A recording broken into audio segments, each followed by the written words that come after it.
Sun Belt Conference welcomes you to college baseball on ESPN as we welcome you to Pete Taylor Park in Hattiesburg, Mississippi. It's game 2 between the Georgia Southern Eagles and the Southern Miss Golden Eagles. Southern Miss victorious last night in game 1, winners 14-3. We welcome you inside our broadcast booth. I'm Jason Baker, alongside my color analyst, Carson Pato. And CP, what a chance and an opportunity for you to be in here. Looking forward to it, my man. Oh, yeah, super excited to be here. What a performance last night from the Southern Miss Golden Eagles, 14-3 winners. Boy, a 10-run bottom of the second inning. The bats just got rolling, Carson. Yeah, no doubt. And whenever you can have a big inning like that, it makes that win a little bit easier. When you look at it, it was started off by the freebie, Matthew Russo wearing a pitch. 5 singles later came from behind him. And then, of course, you end up with the big grand slam from Dre Barrett as well. Yeah, hitting is definitely contagious, and whenever you can string some hits together like that, definitely helps it get going. You looked in the 4th inning. Ben Higdon continues to heat up in the month of May. Yep, it's definitely a good time to get hot, that's for sure. He is hitting over 444 in his last 10 ball games. Urban and Kamo went boom over the wall. Then it was Georgia Southern's opportunity. Chrisman had the RBI ground out. They responded for 2 more runs in the 7th inning, but the run rule enacted. The other part of that story was Graydon Harris. He continues to develop, CP. Yeah, no doubt. Whenever he has both of his pitches working, that's a fastball and slider, it really makes him hard to hit, that's for sure. Boy, he had elite fastball command last night. The super southpaw sophomore continues to get better. We're going to show you Rodney Henning's batting order for his Georgia Southern Eagles when we return.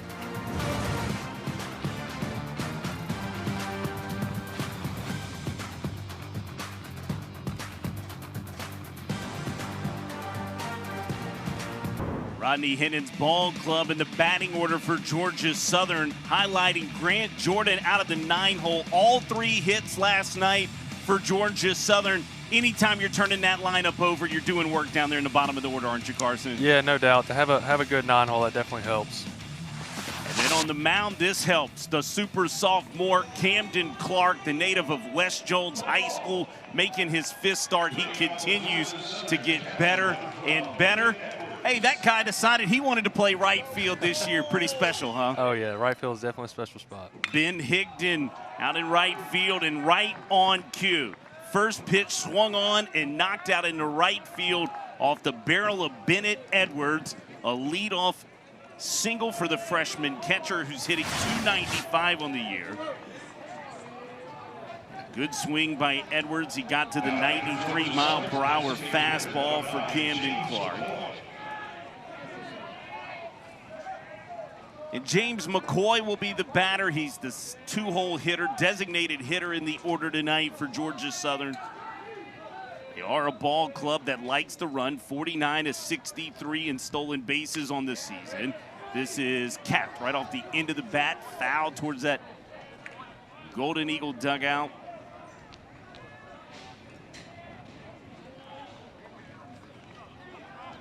So Clark ahead. That was the changeup from Clark that McCoy fouled away. Move over to first base. Diving back in is Bennett Edwards.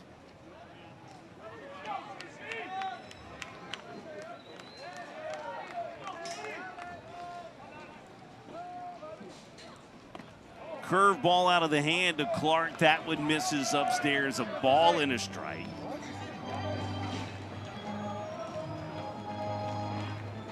Camden, you got this, Camden! Clark last week up in Harrisonburg, 6 innings pitch, a 2-hit baseball. Didn't allow a run, walked 1, struck out 9. That was on 89 pitches. That was in the run rule 8-inning ball game on Saturday. And so the Golden Eagles win 11-1. Clark's ready, he'll fire. That's the changeup, beautiful pitch. McCoy kind of indicating change. What's that thought process got to be ticking as the lefty when you're seeing that changeup from the righty? Well, you know, obviously his best pitch is that high fastball. Whenever he throws that changeup, pulls that out of his back pocket, it can definitely mess you up in the head a little bit. Well, difficulty, doesn't it? There you see that riding fastball to the top, 94 miles per hour according to TrackMan out of the hand of Camden Clark. So if you're McCoy, take me inside his mind. What has he got to be thinking here, too? Well, I mean, in my experience, try not to think. But for him, you know, definitely need to protect against that high fastball. But then, as I mentioned, he can definitely pull that changeup out. So really just trying to see it as deep as possible without getting blown up by that high heater. When you talk about the heater, right, and you're protecting it, what do you mean? Are you saying you've got to be looking to the top half of that zone? Yeah, and also a good two-strike approach. You don't want to get beat out front. So if you can see that fastball deep. There is the fastball. Edwards takes off. It's a strikeout for Camden Clark. Stolen base for Bennett Edwards. So there's one away. First strikeout of the night for Clark. Don't forget the last time he towed the rubber in this park, he was cooking for 15 strikeouts at Louisiana Monroe. To your point, right, that upper riding fastball got past McCoy. Yeah, and you know that's just a hard pitch to defend against, and like I said, that's what he's good at, and that's his best pitch in my opinion. Runner in scoring position. Georgia Southern was 1 for 9 last night in these situations as Clark begins to quite possibly the freshman of the year in this Sun Belt Conference. There's probably not a better case for it. It's Brady Chrisman, hitting .396 on the year. His OPS over 1,200 as we sit today. There's the changeup from Clark. He's ahead in the count. No balls and 2 strikes to the freshman from Forsyth, Georgia. Clark is a fast worker. One look to Edwards at second base. Changeup again from CC. That's his second strikeout of the afternoon. And there's 2 away.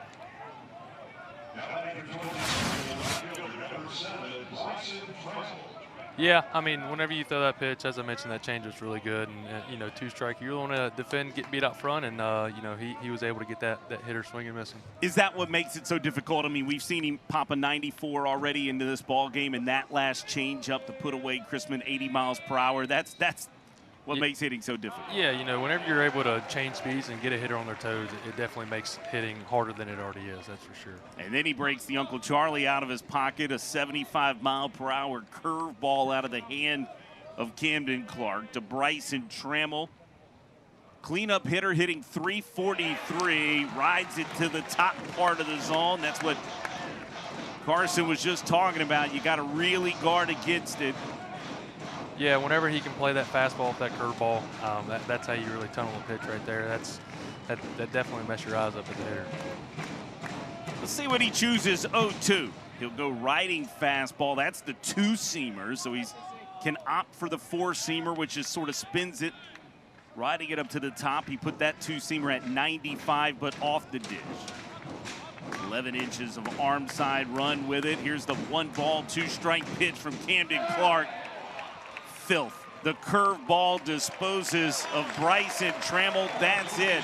The Edwards single and a stolen base up into scoring position, but nothing else cooking. We'll be back with the Golden Eagles batting order when we return.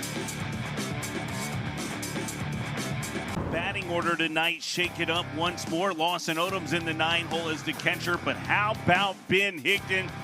Higdon in May seems to be a pretty good combination, doesn't it? Yeah, he loves hitting in May, that's for sure. Anytime you get hit really well towards the end of the season, it sets you up good for postseason. So good to see him getting hot. 3 straight multi-hit ball games for Ben Higdon. You see what he did last night, the double, the homer, and the 3 RBIs. On the bump, there was a change for Georgia Southern. Supposed to be Alex Mason. He's tomorrow's starter. The right-hander, Ethan Garrett, the freshman out of Marietta, Georgia, is going to make his 7th start of the season. 0-7 on the year, the 10.63 ERA. 3-pitch mix, fastball, changeup, breaking ball for Ethan Garrett. It's just about getting off to a good start for the Georgia Southern Eagles tonight. Yeah, you know, I would say for any pitcher, you want to get off to a good start. That definitely sets your team up for the rest of the game. So hopefully you can get off to a good start here and get the game rolling.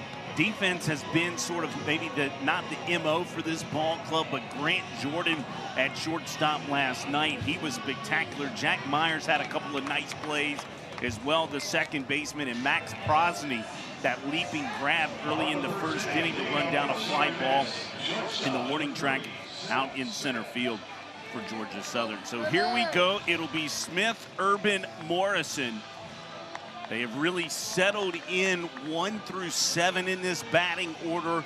8 and 9 tend to have a little bit of infrequency, change it up a little bit for Christian Ostrander. And Seth Smith sees the first pitch from Ethan Garrett at 92 miles per hour, fouls it back.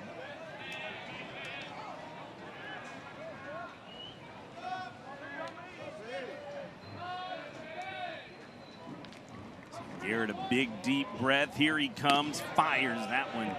A fastball low and inside to Seth Smith. Carson, what have you loved once Seth kind of settled into this leadoff role? What have you loved that he's brought to this lineup for this club? I mean, definitely just his consistency. Anytime you can have a consistent leadoff that'll get on base, you know, that allows your 2, 3, and 4 hole to really work and, you know, do what they do best, and that's put up numbers and get some RBIs. You know, he's been a guy too in his career. He had moments, but he didn't have a bulk of opportunities. It was tough to crack this lineup over the last couple of seasons, but his loyalty, he said, this is exactly where I wanted to be. And it seems like he's being rewarded for it, doesn't it? Yeah, no, for sure. You know, his ability to just stick in there and grind every day and put his head down has allowed him to earn the spot and keep the spot at shortstop for the Golden Eagles. Been able to watch that confidence grow this season. He's hitting now .311 on the year. Takes this 2-2 pitch. Well, that's a good take. That was an elite 2-seam fastball. With some nice arm side run from Ethan Garrett. Count goes full. Edwards ready to receive this pitch inside, and it's a leadoff walk for Seth Smith. Pointed out in the open, that big 10-run inning, it all began with Matthew Russo getting hit by a pitch. It's funny how this game works sometimes. Seems like those big innings kind of always begin with a freebie, doesn't it? Yeah, you know that was Coach Oz's big thing, talking to the pitching staff, is, you know, do not get a leadoff walk on, because typically it always leads to a run. And I mean, you see that happen there in the past, you know. I love that you were paying attention to Christian Ostrander pitchers meetings too, by the way. Locked in just in case he wanted to call you out of that pen one day, right? Oh, yeah, I was always pestering him to give me a pitching opportunity, so I tried to pay attention as much as possible. He said he was going to try one day. He just never lived up to giving you that moment. I wish he would have. He was just trying to get me off his back. just be honest with me, right? Could you have commanded the zone enough to please Christian Ostrander? Absolutely not. No, you were going to spray it. That's what Cliff feels like too sometimes. I was going to be wildly effective. Oh, no, he doesn't. Yeah, that doesn't play at black and gold. Yeah, 1-0 pitch. Joey Urban hammers it, but out to center field. Just missed it. Prosny will make the catch. And there's one away. Boy, that one jumped off the bat of Urban. There's not a lot of breeze tonight. What is blowing at Pete Taylor Park is showing a little bit of direction towards the left center field. There you see Old Glory flying at Pete Taylor Park, where they put on the fireworks display last night. This guy went boom over the right center field wall, did Kyle Morrison. You and I were talking before this broadcast. What a fit he's been. He was honored for senior day today. And sometimes when you pick a guy out of the portal, you may know what you've got in the player, but you don't know what you've got in the human. He has just fit in like glue into this clubhouse and into this ball club. Yeah, you know, I've talked to some of the guys, and they really, really love Kyle Morrison. And I will say that just Coach Oz, that's a testament to the coaching staff. You know, I think they pick guys really well, and you know, there's definitely a type of culture and a type of person that they like to recruit. And you know, I think he's one of them. He's a good fit, and obviously has been a big asset to this team. 5th stolen base of the year for Seth Smith. It's the 16th stolen base of the season for the Southern Miss Golden Eagles. Ethan Garrett's ready from the stretch. He'll fire. That's to the knees of Kyle Morrison. Morrison thought it was maybe a touchdown. Sympathy call. You can't feel sorry for the pitcher. Garrett's best start happened on the road. He's actually been a better pitcher away from home. That was against Texas State. He went 3 1/3 of 3-hit baseball, gave up 3 runs, walked 1, struck out 5. In that performance against Texas State, it was in a loss, 8-5. So they've gone freshman and Will Holder, Friday night starter. That was last night. Game 1 starters, a more proper adjective to tell you about. Ethan Garrett, freshman Game 2 starter this series. Then we're going to see Alex Mason in tomorrow's ball game as the starter. He's a sophomore out of Hazelhurst, Georgia. Rodney Hennon on that call with us yesterday morning talked about this was like an evaluation period, putting them out there, seeing how they handle stressful moments. 3-2 pitch. Morrison goes backside out into the gap. Smith had to retreat to second base. Creel wants to wave him on. Camo's thinking 2. He's in. Seth steps on home, and the Golden Eagles lead 1-0. Yeah, you know, that goes back to Seth getting on base.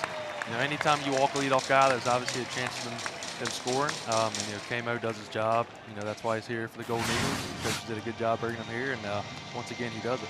And this is good base running. You see Seth, he's picking up that baseball as it's behind him, recognizes to the gap. Travis Creel never hesitated in waving Seth on to home plate. Southern Miss regains the lead. Carson, a year ago, you were right here in the trenches with this ball club. How much does momentum translate from one night to the next when you can score first, say in this situation for Southern Miss where you put 14 runs on the board, now in Game 2 you get an early run? Yeah, I mean, momentum's huge, especially in the game of baseball, and you know, anytime you can carry on those runs, scoring them early is really helpful. Davis Gillespie cues one. Ethan Garrett will take his out. He will toss it over to Sean White. And there's 2 away, but Kyle Morrison is able to advance over to third.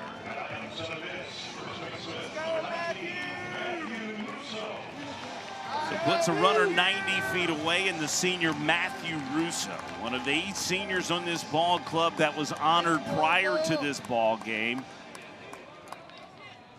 Raw emotion. He chose not to put the sunglasses on to let anybody know that he was emotional. What a career Bull's had here. It's been fun to watch him kind of develop and play with him. What a great guy he is. What a good baseball player. Started as a bullpen catcher. I mean, that's just one of the phenomenal stories. Yeah, he actually volunteered to do that because, you know, we needed one, and he was a freshman. He wanted to travel, so he was willing to, you know, put his body on the line and catch guys like Tyler Stewart and maybe take some dirt balls to the chest. So it was funny to watch, but wow, what a selflessness move from him. What I would have loved is to have been in that room as Russo rips this into the shift. Diving is Myers. His throw in time to get Matthew Russo for the 3rd out in this bottom of the 1st inning, but not before the RBI double by Kyle Morrison. Southern Miss leads early, 1-0. We'll be back to Pete Taylor Park.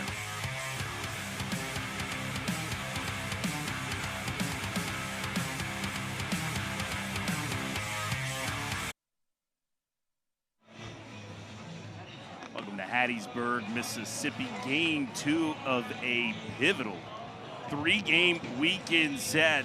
Boys in the black and gold for the Southern Miss Golden Eagles, trying to find their way to grab hold of a regular season title. How much do you think guys in that dugout are aware of what's going on in the Sun Belt Conference standings? Is it something they're looking at? Is it something they're talking about? Is it something you would pay attention to? Well, me personally, I try not to pay attention to that stuff. I think they're smart enough to know what position they put themselves in. However, they do a good job, and the coaches do a good job at making sure that they don't, you know, let that be in the forefront of their mind. At the end of the day, this game's most important. Sean White will foul one back into the screen off Camden Clark, who gave up the single to Bennett Edwards and a stolen base, but struck out the side after that. As White's the senior out of Peachtree City. There's 2 seniors right in the heart of the order. That's Trammell and White. White sees the breaking ball from Camden Clark. So he was really fastball change as a closer. Camden Clark's really began to show his full repertoire of pitches as he's come out as a starter. Yeah, no doubt. You know, like I said, with his fastball being so good, whenever he can, you know, snap the breaking ball off, that really plays well with his fastball. So that's definitely going to be a lot of swing and misses. 1-2 righty fastball. Sean White got the barrel to it. Back it goes and gone. Off the top of the Coke sign, tie ball game. as Sean White was able to catch up to the 93-mile-per-hour heater from Camden Clark. A solo home run, the 8th of the year for Sean White, and it's a tie ball game here in the top of the second.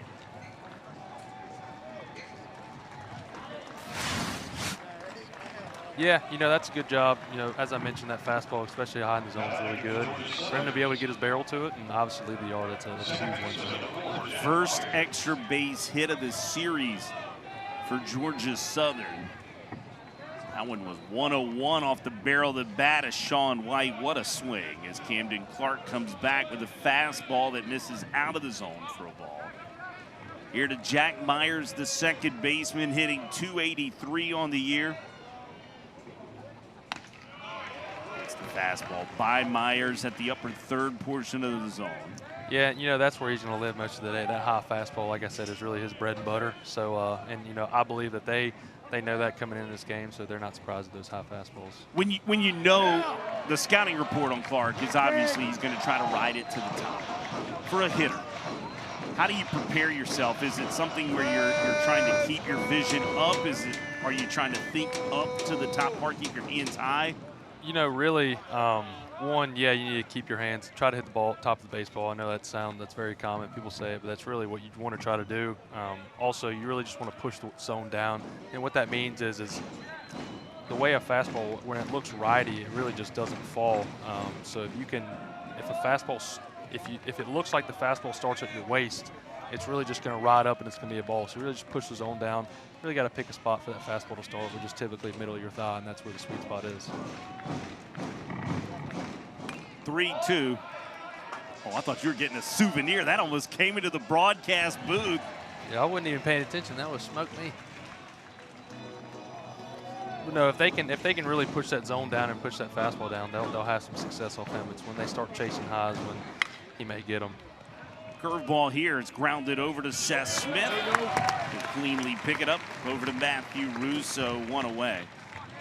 I know this may shock you, but the elite athletic specimen that I am, I caught the only ball that's hit into my window. Cliff, by the way, bobbled his, did not make the connection. Now, should be noted, I pinned mine in my broadcast booth, like up against a camera. You know who hit it to me? Who? Christopher Sargent. There we go. Sent us a memento into this booth. Yeah, he probably hit a homer the next pitch. He probably did. Ground ball, Seth Smith out of his pocket and across. Yeah, that's a perfect example. You can tell that they're kind of sitting dead red fastball, and whenever he kind of breaks one off or throws an all-speed or a changeup, I believe that was a changeup, that's when he really mix hitters up again. So for the hitting, right, you mentioned the approach, and that's interesting that you bring that up because the fastball's so good, but I guess they know he commands it so well, they've got to go up there looking for it. Yeah, kind of when a guy has an elite pitch like that, you really just want to pick a pitch out. And from what I can tell, it appears that they are picking the fastball out, is why he's getting maybe some out in front contact or maybe some swing and misses on his off speed. And I mean, he just had back-to-back breaking balls on his changeup, or back-to-back ground balls on his changeup. So that kind of gives away that they're sitting on the fastball there. Sinise sends one out to left field. Davis Gillespie against the wall makes the catch. Old Dave thought it was just 2 away, but 3 away into the inning. Gotta love Davis Gillespie up against the wall making a catch. But Sean White hit the big blast, caught up to that heater from Camden Clark. Tie ball game as we head to bottom of 2.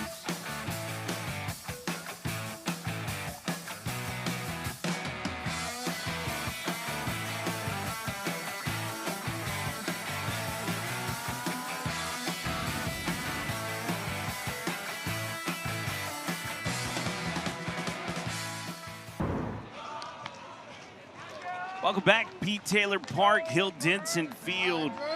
Here on a Friday night, Barrett, Higdon, Stockman, that's who's up. Awesome kids playing back behind the right field roost.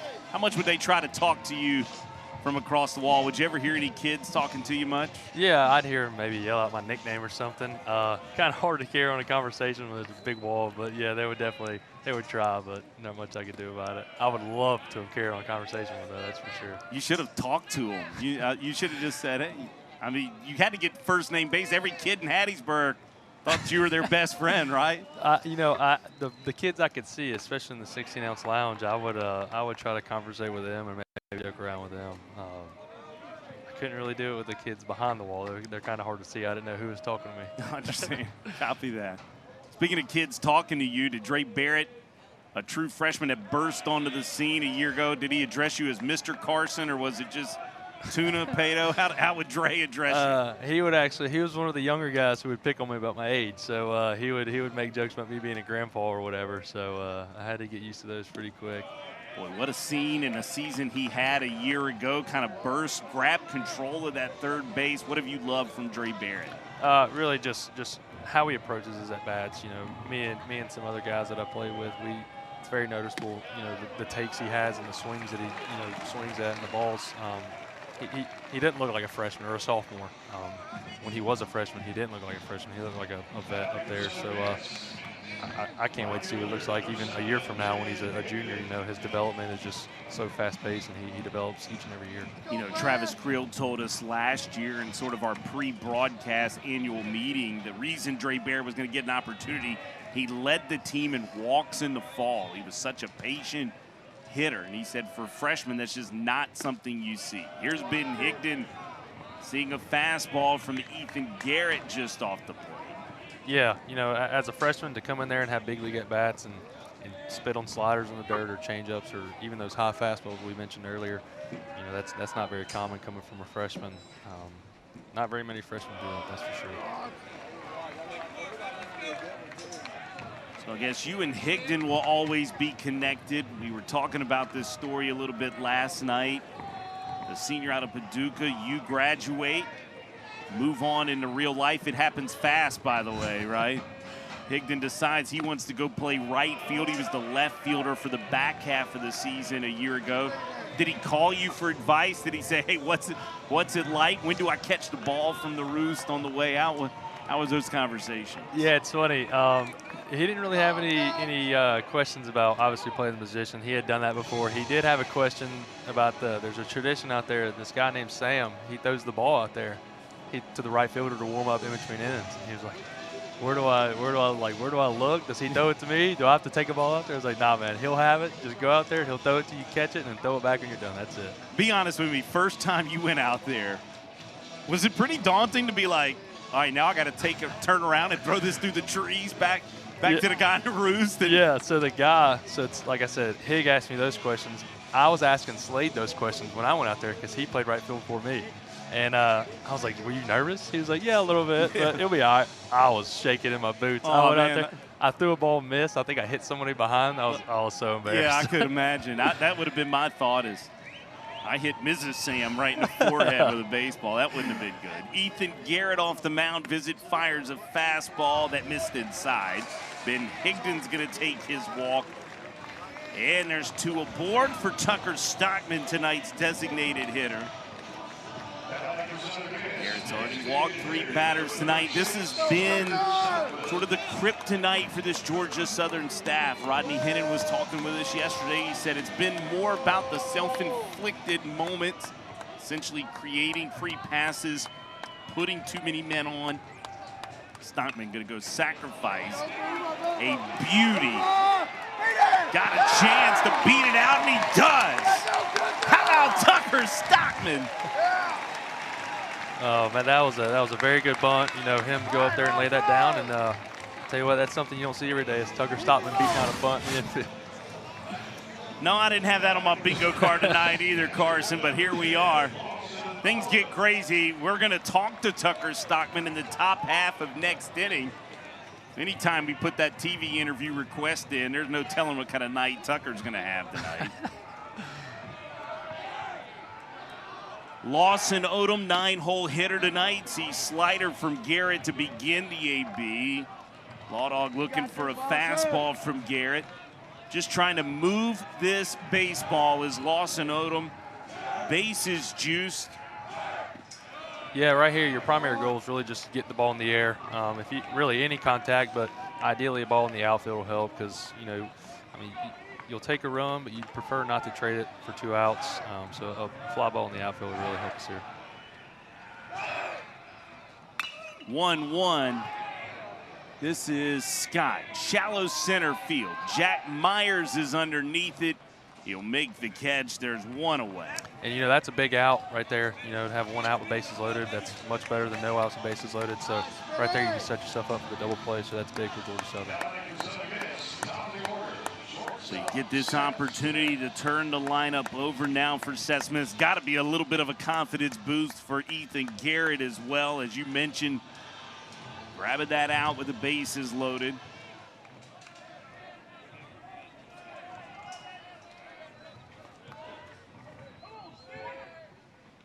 First pitch, that's a changeup from Ethan Garrett that's in for a strike. Yeah, right there, that changeup. He's really wanting him to get out front and hit into a double play. Double play obviously gets him out the inning, so that's a good first pitch for sure. Runner on third. Less than 2 out situation right now for Seth Smith. He's the best in this order at moving these baseballs, scoring runs. The team clips it at .531 in these scenarios, as he's trying to plate Drake Barrett for another run for the black and gold, trying to regain the lead.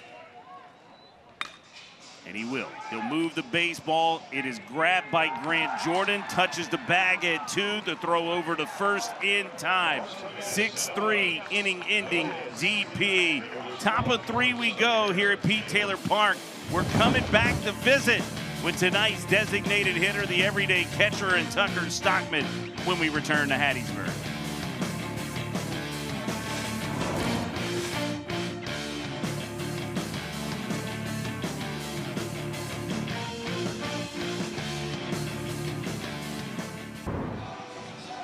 Top of 3 we go here at Pete Taylor Park, Hill Denson Field on a Friday night. This just feels right. Why? Carson Pato's in the broadcast booth with us.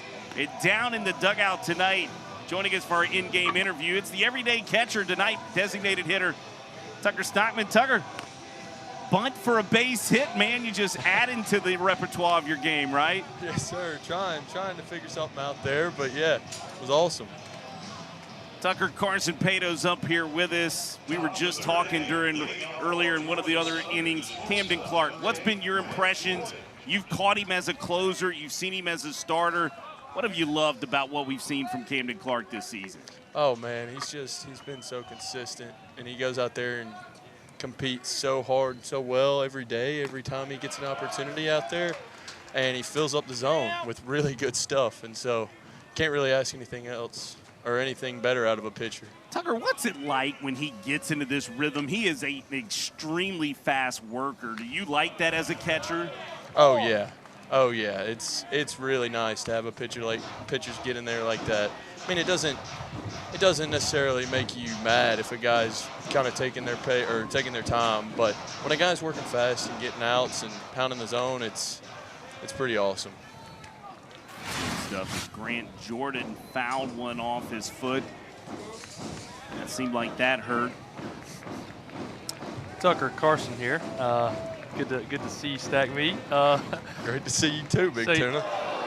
Oh, we got a hit by pitch. Grant Jordan's going to be plunked up in the shoulder region by the changeup from Camden Clark. So, you know, today's senior day. You know, got to see some of these seniors lead the Golden Eagles. What can you say about this group of seniors and, you know, what they mean to this program and how they've influenced the younger kids?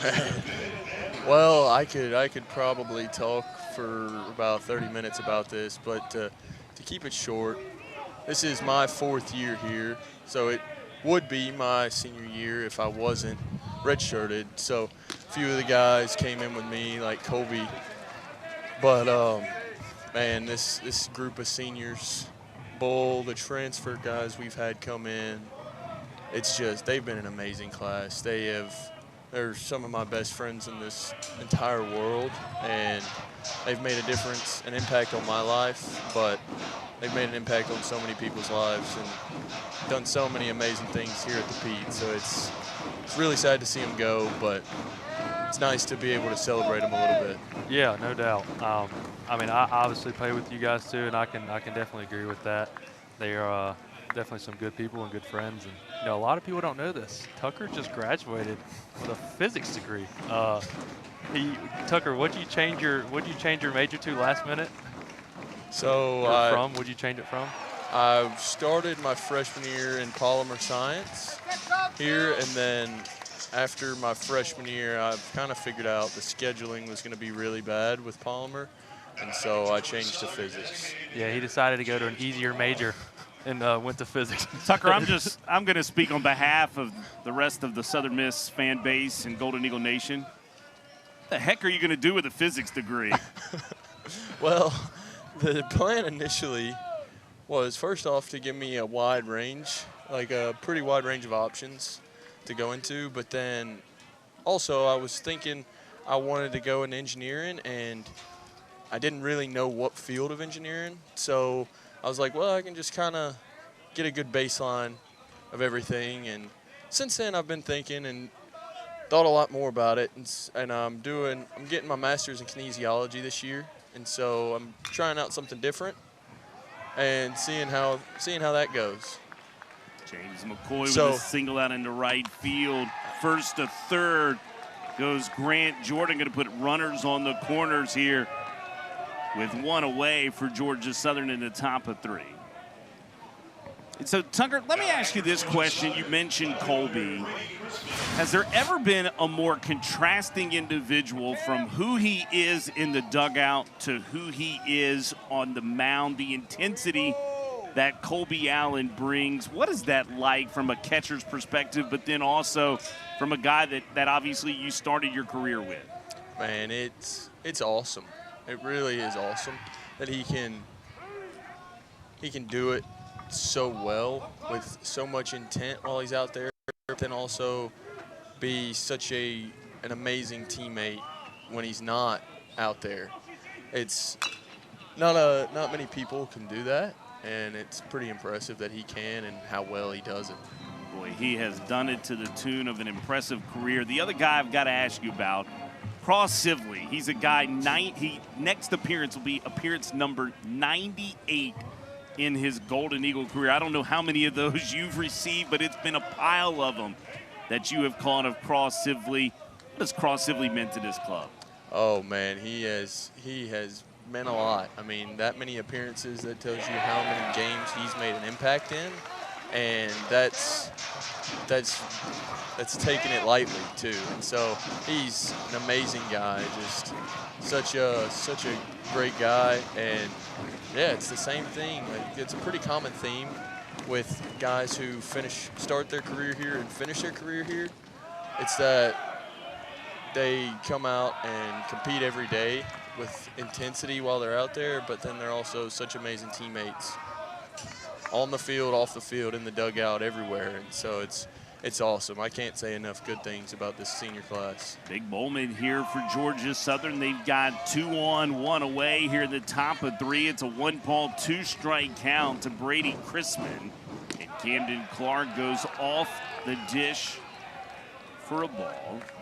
2 balls and 2 strikes. That puts us to the moment where we all like to play the game. Let's guess what Christian Ostrander's thinking. Tucker, what's he going to throw here? Fastball. Good guess. Tucker, first one to get it right.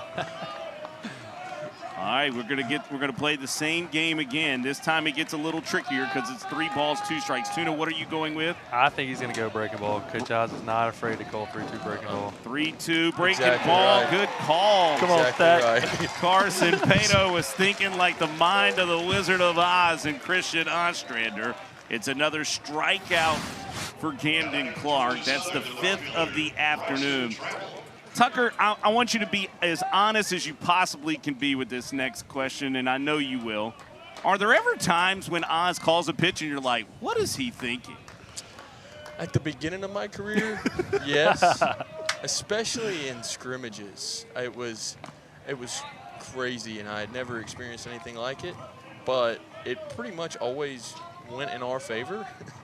And so, but now I've gotten a lot more so on the same page with him, and I've caught a pretty good bit of games with him calling pitches or him having an impact on the pitch calling. And so, yeah, it's amazing what he does and how well he does it. Then I know other folks are wondering the same thing I've been wondering for many years. You now wear an earpiece. Not sure what other voice you hear I think it's Gunnar Leger that talks to you. Are there moments at night when you lay in your bed, do you just hear Gunnar Leger or Oz's voice in your head, Tucker? I mean, I would, yeah, sometimes. Randomly, I mean, I'll just be thinking about the game, and a big moment when the pitch call comes through, yeah. So, I mean, you're just laying in bed at night, 2-2 count, Camden Clark, and you're thinking, yeah, middle. Tucker, what an interview, my man. Go study some physics. Get ready to lay down another punt. We appreciate your time, bud. Yes, sir. Thank y'all very much. They don't make them better than Tucker Stockman. He joined us in the top of 3. CC cutting them up. Strands 2 runners for Georgia Southern. We'll be back.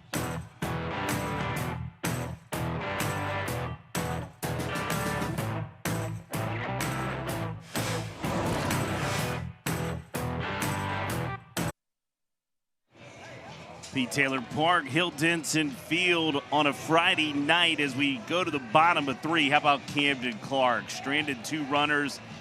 That's that closer mentality too, Carson, right? He kind of gets himself in a bit of adversity, but able to get himself out of it. Yeah, you know, anytime you can leave runners stranded on base, you never know how big of an effect it's going to have later in the game, and for him to do that definitely helps out the Eagles.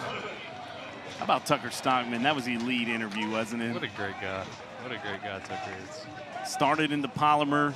You were probably right alongside of him in class, in that polymer class, weren't you? No, not a chance, huh? Not me. I did a little easier science route. They wouldn't even let me in the room. Joey Urban digs in. Ethan Garrett's back out for another inning of work.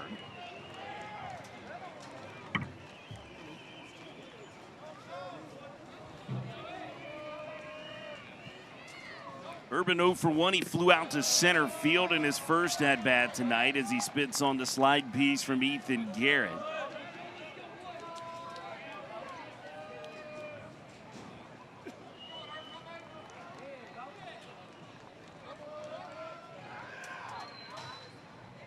Fastball rides right to the inner half. That's a good pitch, a running 2-seamer. Yeah, it was a really good pitch. You know, froze him up lower inside corner of the plate, so good pitch from him. Garrett trying to extend through the 3rd inning for the 5th time this season. He'll go fastball low and away. Joey Urban, a former teammate of yours, another portal piece out of Butler. Well, he brings a lot to this lineup, doesn't he? Yeah, he does. You know, as you can see, he definitely has some power numbers, and he almost get there. Urban turns on this, foul. Well, I thought you were taking my job and speaking that into existence, weren't you? Yeah, you know, for them to be able to pick him up out of the portal. And one thing, you know, Joey's a great guy. Obviously, he's a good baseball player, but he's an even better human. And as I mentioned earlier, the coaches, they just have an eye for that kind of thing. And he fits in real well to this team and this culture for sure. He's put the count to full. 3 balls, 2 strikes. Garrett's ready. Fastball. Urban rips this through the 6 hole. Out in the left field. Urban thinking 2. He'll throw the brakes on. It's a single for Joey Urban. Yeah, that was a 3-2 fastball. You know, he got that fastball, kind of left it over the plate and put a good swing on it and was able to reach base. How about Coach Brewer? What's the best conversation you ever had standing at first base with first base coach Ben Brewer? Oh. Would y'all ever, like, talk non-serious stuff? You know, I'm sure, to be honest with you, I don't remember a whole lot. Really, the last month and a half of my career, I wasn't reaching first base a whole lot. So I don't really remember a lot of conversations that I had in the back end of my career. But, wow, great guy Brew is. I really love Brew. Coach Brew's the man. We said it last night. The Brewer household expecting, as is your household, by the way. We're going to talk about Palmer later tonight. Kyle Morrison skies one out in the left field. Underneath it is Chrisman. He'll make the catch. There's 1 away. Yeah, it's a pretty surreal feeling that me and one of my coaches are expecting kids at the same time. What a summer. That's how connected you and Coach Brewer are. But I love this story. So they've picked out a name. He and his wife, Mary. She's elite, by the way. I got to make sure I'm getting this right. Bryson Smith Brewer. Yeah, that's a cool name. But how about the initials? BSB. Yeah, that's pretty legit. Like the abbreviation for baseball. Yep. Now, Mary says they didn't intend to do that. I think old Coach Brewer was playing pretty coy and said, I like Bryson Smith Brewer. Yeah, he knew what he was doing. Wild pitch that's going to send Urban up into scoring position. So we've already said it. We might as well talk about it. Palmer, James, Paytos, an expected arrival sometime mid-July. Yep. Where did the name Palmer come from? Where did the name James come from? What's the story behind it? You know, Palmer, I know a lot of people may want this to be the case, but it did not come from anything Southern Miss related. That would have been pretty cool, though. But, no, me and my wife, Gracie, we just kind of, I don't know where we saw it, to be honest. So good play by the third baseman. It sure is. A fair ball. Sinise throw not in time. Davis Gillespie hustling out of the box. Urban moved up 90 feet as well, so it's runners on the corners with one away. Yeah, for Brady to be able to get down there and lay out for that ball and give his pitcher a chance to make a play there is huge. Obviously, wasn't quite strong enough, but good effort there for sure. Just to be able to get to that baseball, it really saved extra bases for Gillespie. But it does put an RBI opportunity for Kyle Morrison. Well, Carson, I'll go ahead and tell you this. I'm not sure if I'm breaking any news to you, but that brain of yours, several years from now, you'll be able to tell everybody you just named it after the great late coach, Corky Palmer, the Hall of Famer, who helped build this program brick by brick, much like this man and gentleman in senior Matthew Russo, who gets started first pitch changeup. Russo threw it. You know, that was a good pitch. You know, also a good swing by Russo. I know he obviously swung and missed, but it was a good swing. Puts this one out into right center field. It'll put Urban home from third. Gillespie heads up base running. He'll take two bags to third base. Golden Eagles have the lead back. And it's 2-1, a senior night RBI for Matthew Russo.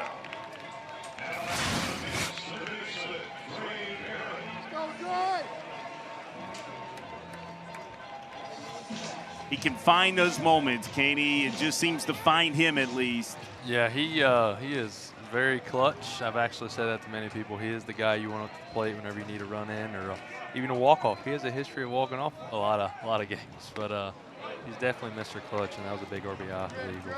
How many walk-offs you hit in your career? You remember? I think just the Rice Grand Slam. I think two maybe, because that, and then I hit I believe it was Illinois on a Friday or Saturday. It was 23. Walk-off homer? No. Walk-off sac fly. Oh, nice. Yeah, those count the same. Yeah, for sure. I believe Russo's had like 5 or 6 walk-off homers, which is insane. Yeah, he's had 6 walk-offs this season, by the way. Dre Barrett pops one up, shallow right field. Jack Myers is called off. It's caught by Bryson Trammell. That's a good decision by Trammell, the right fielder. That keeps Gillespie held up at third base. Now with 2 away, and the batter will be Ben Higdon, who walked in his first at-bat back in the second inning.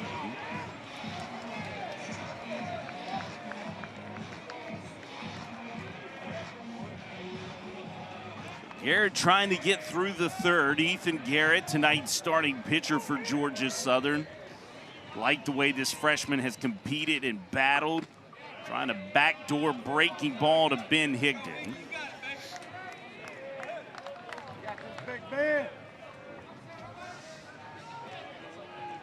Higdon's a .345 hitter off right-handed pitching on the season as he entered the weekend. 1-0 changeup. Boy, that's a good pitch. You can see that start at the hip of Higdon and work back into the heart of the plate. Yeah, that'll definitely mess your eyes up when a ball's coming at you and it just drops in over the plate. That's definitely a hard pitch to recognize. Our statistician magician just showing off. He already looked it up. It was a walk-off single against Illinois for you in the 11th. Southern Miss won that game 14-13, but that was way back in 2023. You were a young pup then. Golden Eagles in the inning, get a run. They've got their lead back. That's it for 3 tonight from Hattiesburg. We'll be back. Maybe no more of an emotional day all season long than senior day. You've been reminiscing all afternoon. Hard to believe it was a year ago for you. What's those emotions like for these seniors on this senior day? It's like a gut punch. You're very blessed and fortunate to have the career at Southern Miss, and then at the same time, you're trying to balance out the same emotions of, it's coming to an end, but ultimately it's just a good feeling to be able to play here, and I know exactly that's how the seniors feel. Yeah, 8 seniors: Colby Allen, J.W. Armistead, Ben Higdon, Kyle Morris, and Matthew Russo, Cross Sibley, Caleb Stelly, and Joey Urban were honored in a pregame ceremony. I believe only Russo and Higdon man enough to keep the glasses on the top of the hat to not hide the tears that were streaming down their faces. Here's Sean White. He homered last time off Camden Clark. It's a breaking ball to begin the at-bat. White was able to get to a riding fastball at the top part of the zone. For Georgia Southern's only extra base hit of this series, it generated their only run. What have you seen from Camden Clark tonight, CP? Other than that one swing, he's been pretty dominant. That fastball's working, and those breaking balls, he's really playing those breaking balls off of that fastball pretty well, and ultimately pretty good. This one sliced, foul, and out of play. See the numbers on White: 297 hitter on the year, 8 homers, 38 RBIs.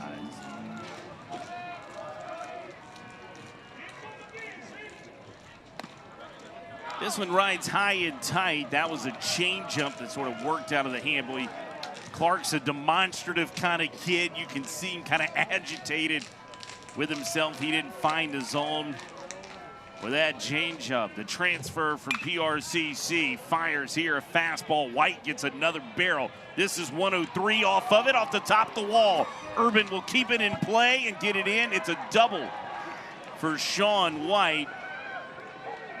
Yeah, he's just seen that fastball well. As I mentioned earlier, I believe that they're really hunting that fastball. And, I believe that was 2-0. He got his fastball that he wanted, and that was a good swing.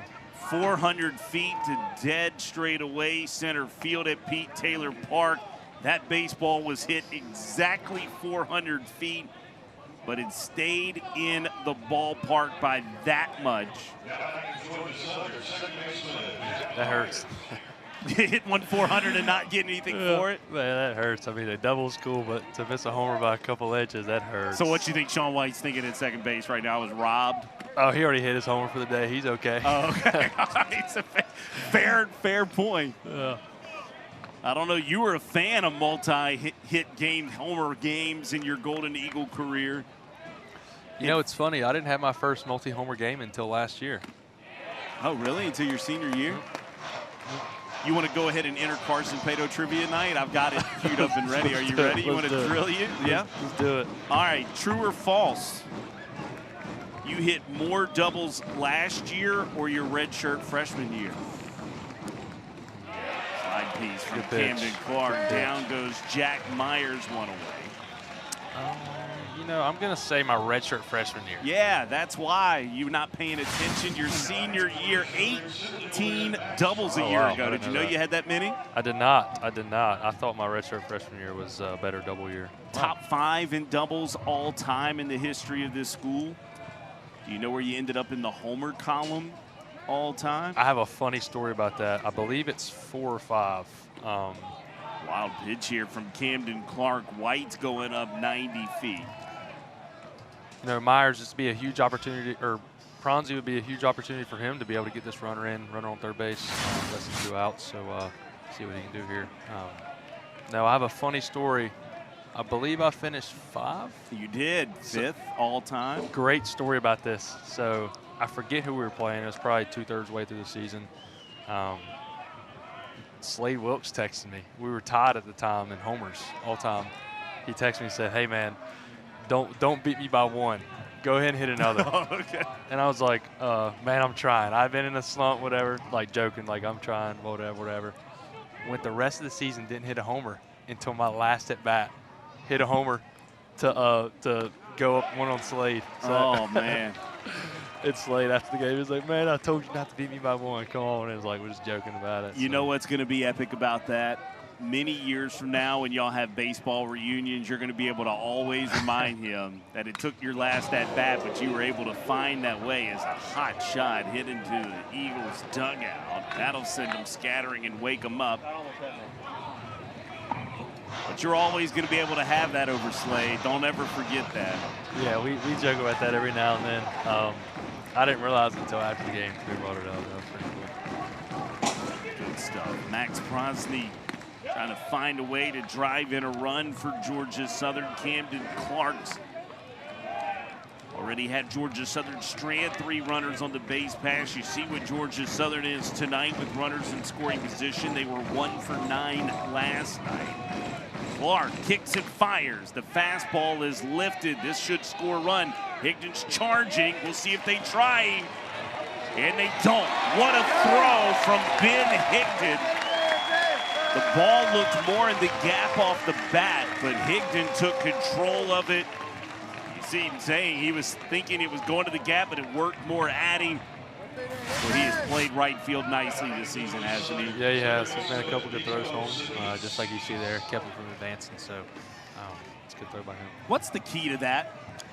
Honestly, just getting behind it, trying to play through the ball. In my opinion, you can practice all you want, but in the heat of the game, it's just instinct. There's a lot of times, Coach Rhodes, he's a great outfield coach. This is popped up, shallow center field. Seth Smith will take control. He will make the catch. Hold on to that thought. More on Ladd Rhodes. You got stories about Ladd coming up here in the bottom of the 4th inning. We're having fun tonight in Game 2. Southern Miss leading 2-1. We'll be back. Footage from Senior Day. Colby Allen not saying his goodbyes quite yet, though. But they are saying goodbye to the regular season. What do you remember most from your senior day? Not a whole lot, to be honest with you. I remember sitting there holding back tears, walking down that aisle. Other than that, in terms of baseball, I don't remember a whole lot from playing. The next day, so my senior day was like today. It wasn't my true last day. I remember my true senior day that Saturday, walking out to right field for that. What I thought was the last time, right field Rouge kind of showed me some love. That was pretty special. I remember that forever, so that was pretty cool. Ethan Garrett fires to Tucker Stockman. That's down and in, but they say Tucker Stockman went around, says Michael Snover. So Garrett into the 4th inning. Tell you what I've loved from the freshman. He seems to be battling, man. Look, it's not just incredibly impressive stuff, but he seems to be commanding it really well. He also has been pitching all kinds of backwards, hasn't he? Oh, yeah, no doubt. And also, his mentality, if you know ball and you know how it is or what it's like to play here at Pete Taylor Park, it can be kind of a tough atmosphere. For him to come in here as a true freshman and throw 57 pitches through 4 innings and hold Southern Miss to 2 runs up to this point is pretty impressive. It's only the 2nd time this season he's entered, 3rd time this season that he's entered into the 4th inning. The last time was that best performance against Texas State on the year. The other 2 times at James Madison and then home against Tennessee Tech. Tucker Stockman yanks this one foul. Out in front was Tucker. Visited with Tucker Stockman earlier in this broadcast. What a treat that was.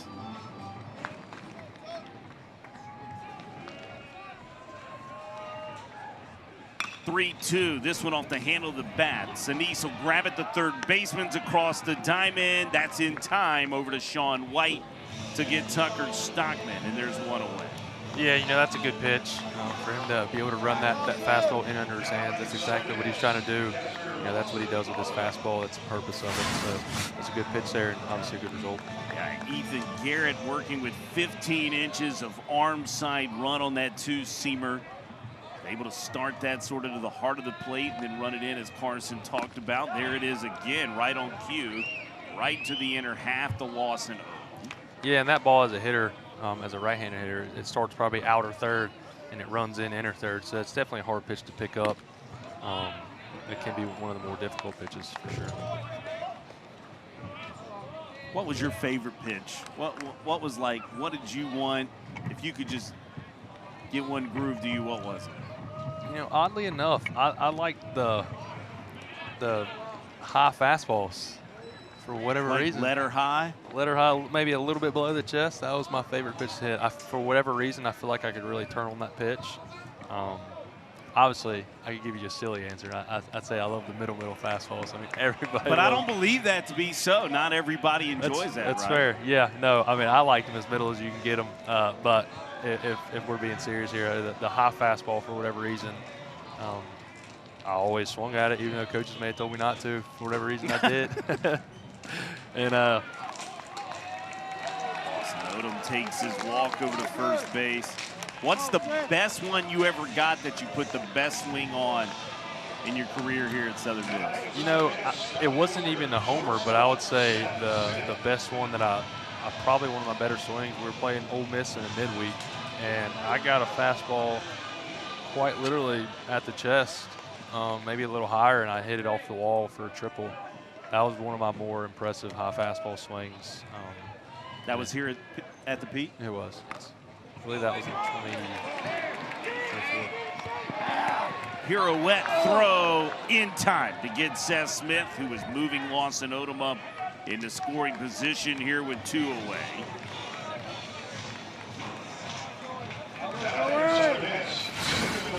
RBI opportunity here to Joey Urban.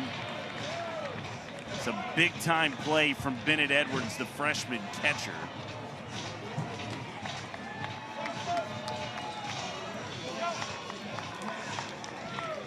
Goodness, half a step right in front of Seth Smith in time. So Odom's up to second base. 2 away, and you see what Southern Miss is tonight with runners in scoring position. Urban gets a fastball, but fouls it up and out of play. It's right over the top of our heads. Well, I have one. I had a fastball recollection. I could close my eyes and see it like it's happened just yesterday. Rain delay against James Madison put us playing late at night. I'm talking 10:30, 11 o'clock at night. And you hit a fastball that night. I think it was on a Saturday night. My son's in the booth with us tonight, Camden Baker. Always been a big Carson Pato fan. He still watches that video of that home run that you hit into the right field roost that night. But of course, I know there's a lot of Golden Eagle fans back at home. There seemed to be another big fly you found on a Monday afternoon against LSU in the regional final here. That was redshirt freshman season, correct? Correct. Yeah, I believe that was a high pitch too. It was? Boy, Yeah. what a moment. Were you breathing when you were running around those bases that afternoon? To be completely honest with you, I don't even remember the at-bat. My only recollection is the videos I see, whenever it pops up. It was just, to be honest, I couldn't believe I did it. I mean, I don't know, it was a crazy feeling. That redshirt freshman season for you, still a blur? Yeah, most of it. I remember bits and pieces of it. But, in all honesty, there's a lot of baseball that I simply don't remember, and I'm sure a lot of these other guys can tell you they remember more stuff that happens off the field than the actual playing itself, and that's just what's so special about playing here at Southern Miss. I could tell you a lot more stories about the funny things we may have did in the locker room or hanging outside or whatever than big moments and big games. So, yeah. It just kind of hit me. I've never asked you this. 1-2 pitch on the way from Garrett. Urban's going to rip this out in the left field. Pardon me while Lawson Odom steps on home. It's just a senior day RBI double for Joey Urban. It's 3-1 Southern Miss on top of Georgia Southern. Who else but Joey Urban with a 2-out RBI for this ball club. He leads this team in that category. That's his 17th 2-out RBI of the season. Yeah, that was another 2-strike fastball. Joey's doing a good job at being aggressive, but also kind of battling, and got one over the plate, but another good swing. I'm going to get to this point I wanted to bring up. As Rodney Hennon's out to make a change real quick. The celebration that night after that Monday final had to be awfully elite. Yeah, it was fun. We enjoyed each other's company. Yeah, I bet you most certainly did. They were partying in the Roost that night, late into the hours. Ethan Garrett, a salute. He battled on the bump tonight here in the Berg. 3-1 Southern Miss. We'll be back with more college baseball on ESPN.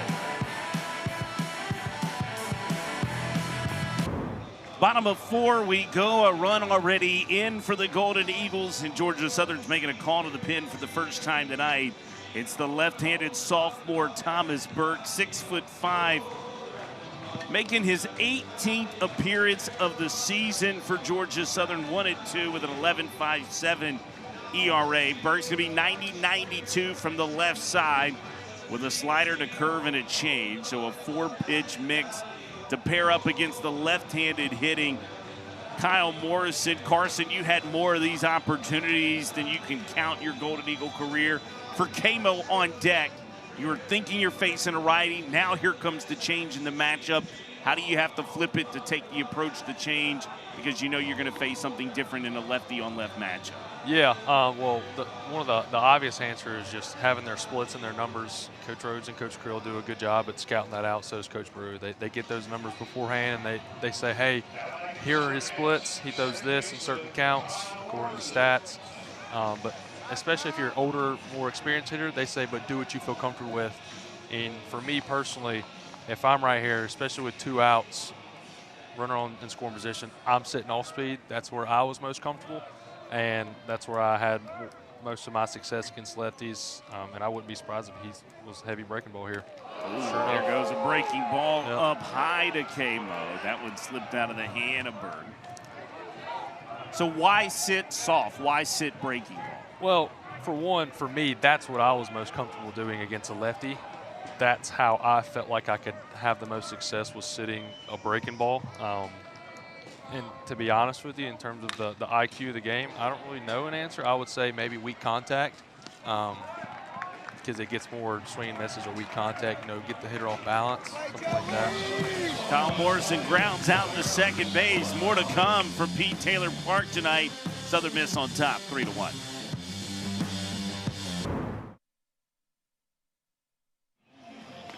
Sun Belt Conference baseball on ESPN Plus. We are so glad you're with us. The work week's done. Probably sitting on your back patio, grilling some red meat, having an adult beverage or two. If it's been a hard week, 10. But either way, we are so happy you're spending that Friday night with us right here at Pete Taylor Park. You've been able to take some baseball in.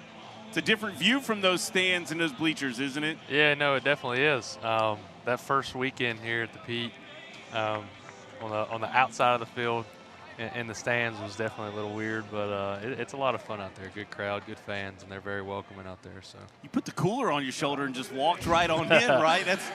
Yeah, I had a cooler on my back. That's Hall of Fame status right there. They're not going to say anything. Yeah, I had about a pack of Dasani waters. I was making sure. Yeah, it was good. I bet you did. Sure. We believe that to be the case down in the 16-ounce lounge as well. Camden Clark's back out, working with the heater, and Grant Jordan gets to it, fouls it straight back. Yeah, and you're going to continue to see that throughout the rest of his outing.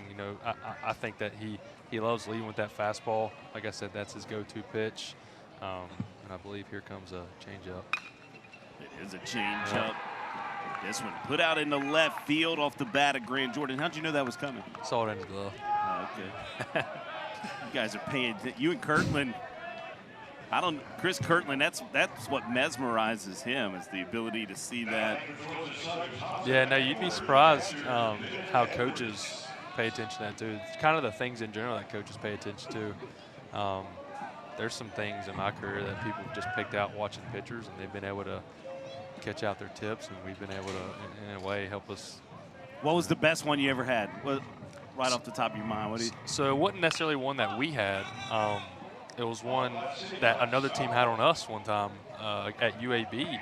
Something with our catcher's legs, actually, not even the pitcher. And they had our stuff. We found out from one of their players. They had our stuff, and I was like, how did they grab it? They're like, oh, we were watching your catcher the whole time. I'm like, what? Just like his body set up? I think it was the way his legs were spread when he was squatting down, and you could see everything in his legs. Interesting. Yeah. Kyle Morrison shovels to Seth Smith. He drops the baseball. Everyone will be safe as Bennett Edwards is aboard. Golden Eagles have kicked it around a little bit. They entered fielding 982 on the weekend. That was the best in this league. 3 errors last night. Just an error on Seth Smith here. Trying to get it out of that glove before it ever made it in there. And so Jordan saved. Yeah, and that's just a speed problem. You know, he just needs to slow down a little bit. Obviously, he's a good infielder. He just got sped up a little bit right there. James McCoy will be the batter. 2 on, nobody out. And McCoy fouls it back. With baseball, such an interesting game, the inner workings of that, the ability for a team to pick up positionally how a catcher was setting up, tipping the pitches. Yeah, there's even been instances where there's some people on the bench who that's their job. They sit there and just watch people, not necessarily on our team, but just playing summer ball with people and meeting people from all over the country and different teams. They have people that do that. Just pay attention to little things to give them the edge. No balls, 2 strikes to the batter, James McCoy. That's all speed through the wickets of Lawson Odom. It kicked all the way back out to Camden Clark. Yeah, now McCoy's got a big opportunity here. One swing of the bat, he can potentially drive in 2 runs and make this ball game a new ball game. So tough break there, ball through the legs. Let's just change up in the dirt. See what happens next. You actually see that Odom sort of collided with Matt McKendry on his slide over to try to block that up. The 1-2 fastball up and away. How cool is it, Clark, Odom, former Little League teammates, now catching and receiving each other at the college level? Yeah, no, that's pretty unique, and it's a pretty cool story they'll be able to tell forever. What I would give to be able to play, catch with my 2 best friends and a few best friends back home in Vancouver at the college level would be a lot, that's for sure. So that's a pretty cool experience. 7 strikeouts tonight for Camden Clark. Maybe none bigger than that one of James McCoy, as it sets up Brady Chrisman, their leading hitter on the ball club. Curveball that is taken for a ball. Chrisman entered tonight hitting .396 on the year.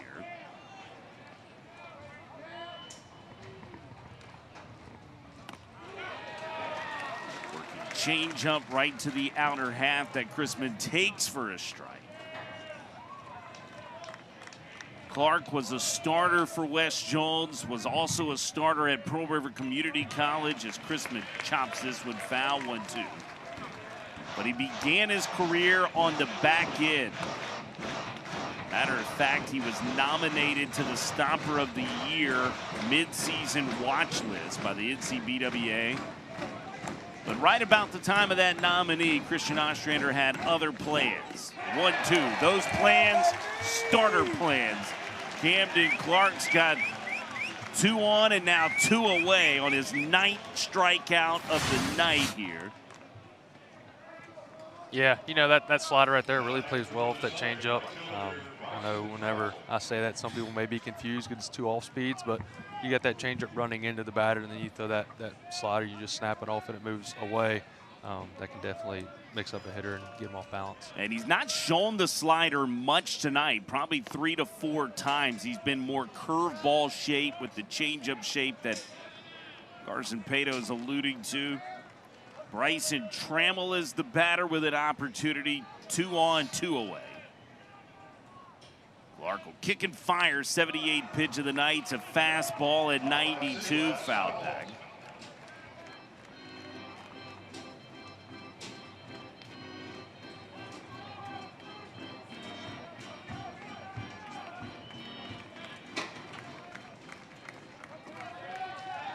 Trammell's ready, 1-1. Clark kicks and fires. That's the curveball up the middle. Seth Smith was ready for it.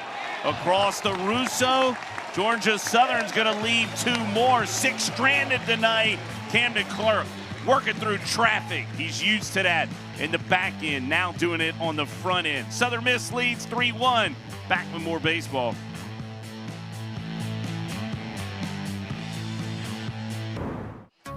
Well, things have escalated quickly in the Sun Belt Conference. Carson Pato, the Southern Miss Golden Eagles, trying to hunt down the Chanticleers of Coastal Carolina, the team and country's nation runner-up. This has gotten really interesting, hasn't it?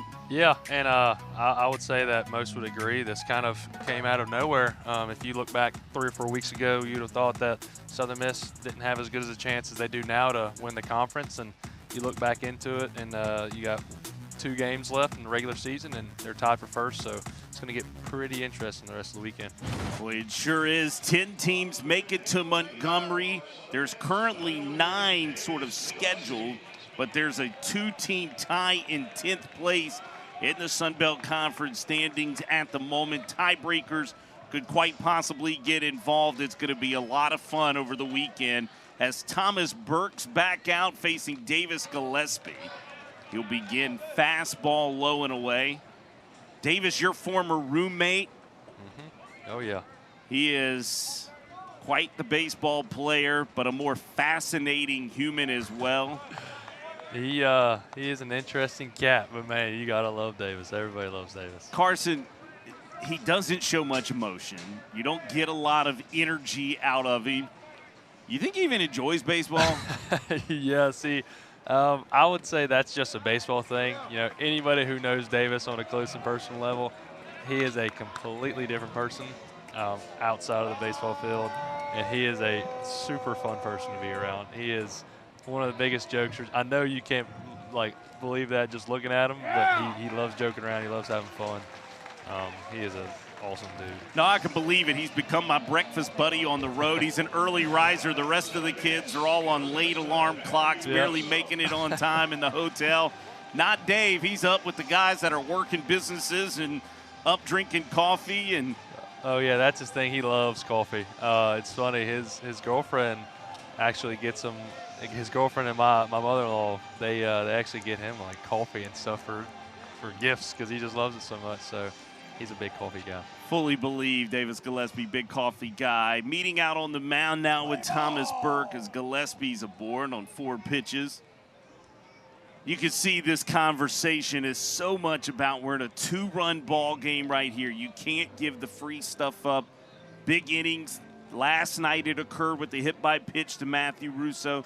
Now the walk to Davis Gillespie as well. Yeah, you know, anytime you get or give up a freebie or get a freebie, most of the time, more times than not, it turns into something. And, you know, anybody who knows ball knows that. And so if you can limit that at any point in the game, it's huge, especially a 2-run game. You know, they're very much still in this ball game, and it's only the 5th inning. So, you know, I'm sure he just went out there and said something like, you know, we can't have that happen. Just lock in, maybe get a double play here because obviously that's in play too. So, yeah. Jason Beverland, the pitching coach for Georgia Southern, out to that mound visit. See what Thomas Burke chooses left on left here against the Bull. Matthew Russo locked in with Gillespie aboard. He'll see high and tight for a ball does Matthew Russo. Yeah, as I mentioned earlier, I don't know this pitcher splits, but don't be shocked here by some breaking balls. Get Bull out in front and hit to a double play. There is the breaking ball, a slider that misses way away. We caught a little glimpse of postseason goatee Matthew Russo as well. I believe that's a Southern Miss baseball tradition. They're all beginning to work those goatees into rotation. The 2-0 from Burke, that one missed inside. Oh yeah, I'm sure Bull had to start his a couple months ago. He's not a very hairy individual, so him like many other guys, they had to start it probably a month and a half ago. The quirks of a baseball team. 3-0 fastball, that's in for a strike. Good pitch from Thomas Burke. So a hitter's count here for Matthew Russo. Gillespie just walked. You can see Edwards is set up a little away. Fastball from Burke misses away. It's a walk for Matthew Russo, 2 aboard. That's a good at-bat from the Bull, isn't it? No doubt, no doubt. Good at-bat. Now you got runners in first and second with no outs, and one of your hottest hitters coming up from the plate. And so maybe he can do some damage here to score for the Eagles. See Jaden White, the red-shirted freshman right-hander, beginning to get loose down in the pin for Georgia Southern. And here's Dre Barrett. Puts one foul and out of play.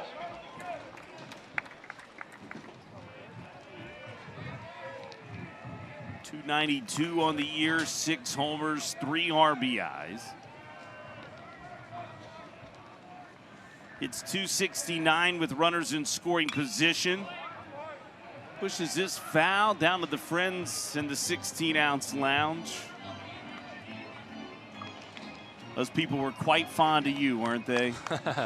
Yeah, I had a lot of good relationships out there. There's one guy in particular. His name's Michael McCarty. Take the shirt off, wouldn't he? Anytime I hit a homer, he'd take his shirt off and he would spin around the air and yell at me and yell tuna. So that is forever engraved in my memory.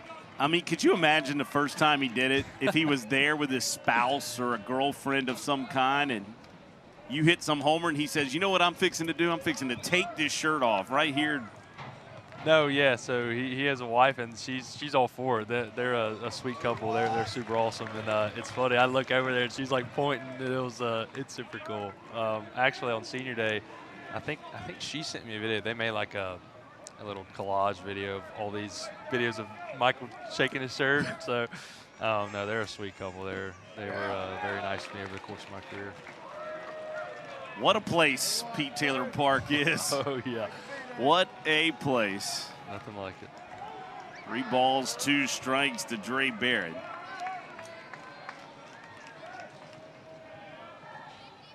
Fastball, Barrett rips this out into left center field. Gillespie got a good read. It's going to the wall. The Bulls scampering around third. He'll be held up by Travis Creel there. It's an RBI double by Dre Barrett, 4-1 Southern Miss. Yeah, that was a good at-bat.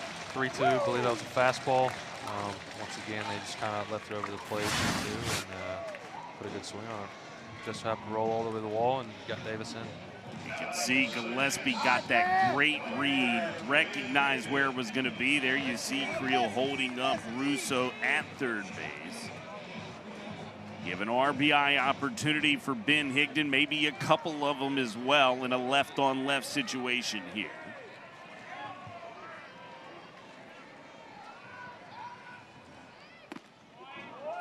Fastball in for a strike to Ben Higdon.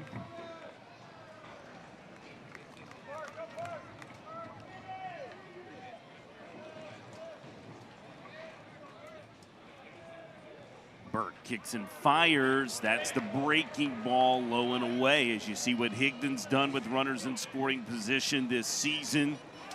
He's actually one of the best at it on this ball club. He is the best, leads this club in that category. It's a team that hits practically 300 with runners in scoring position. That's a good sign of life in this lineup for a ball club that came into today hitting .281 to have that average higher than what their team batting average is when runners are in scoring position. Yeah, no doubt. That's definitely an important stat to be able to get runners in. Anytime you can hit really well runners in scoring position, obviously that means you're scoring runs, so ultimately that helps the Eagles win ball games. It sure does. 38 of them to be exact this year. They're hunting down that 40-win mark. They have the nation's longest streak of 40 wins. They've also won 20 wins in conference, 10 consecutive seasons now.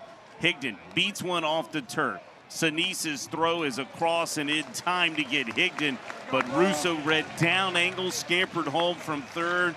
It'll be an RBI ground out for Ben Higdon and a 5-1 Southern Miss lead. They put up the first crooked number of this ball game as well with 2 runs already in the inning.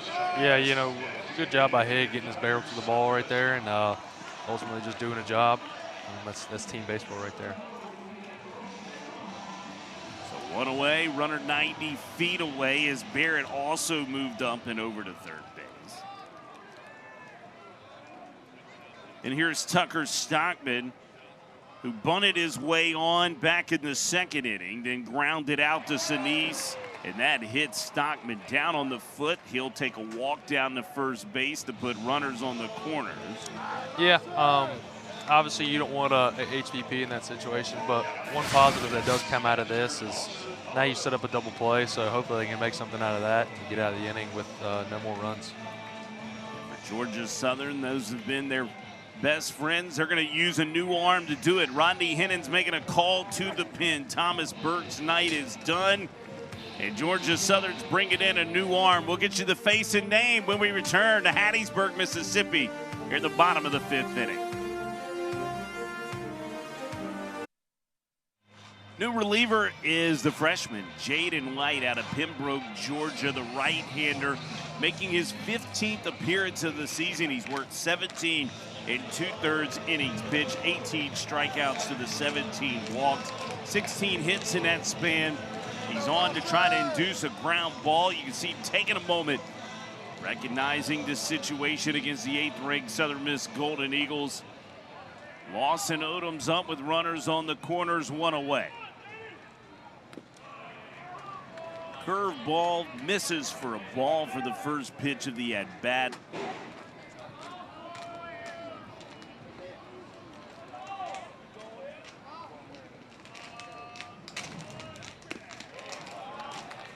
Cutter that misses away to Lawson Odom.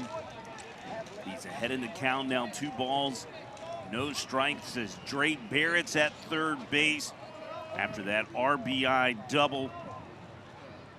Tucker Stockman was hit by a pitch. He's over at first. Odom's around, fooled on the slider. And it's 2 balls and 1 strike now.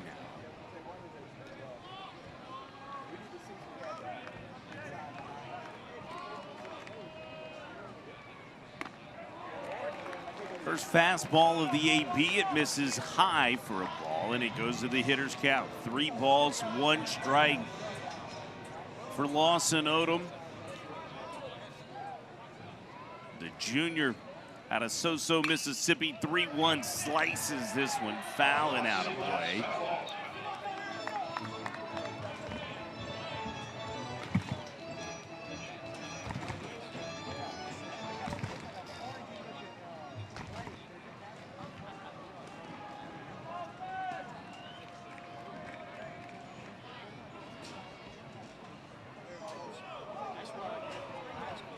Jaden White having himself a moment back behind the mound.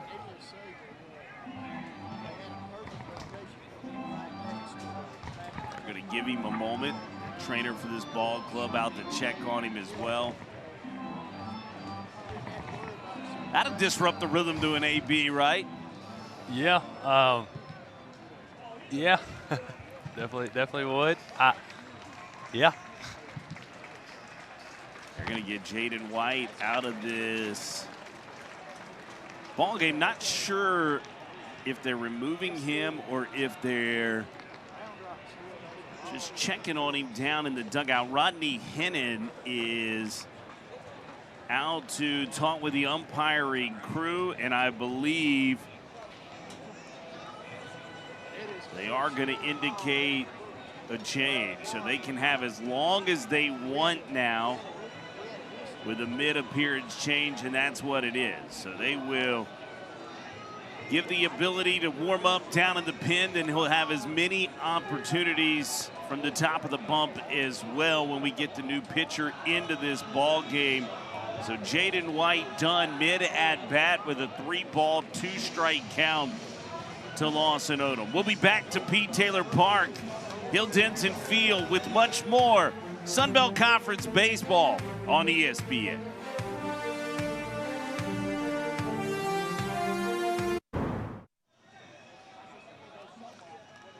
We're back at Pete Taylor Park, Hill Denson Field. They're checking on Jaden White, just a little under the weather, and that athletic trainer checking on him, getting him right, trying to make sure he is hydrated. We're going to hope he is most certainly okay. But a pitching change for Georgia Southern.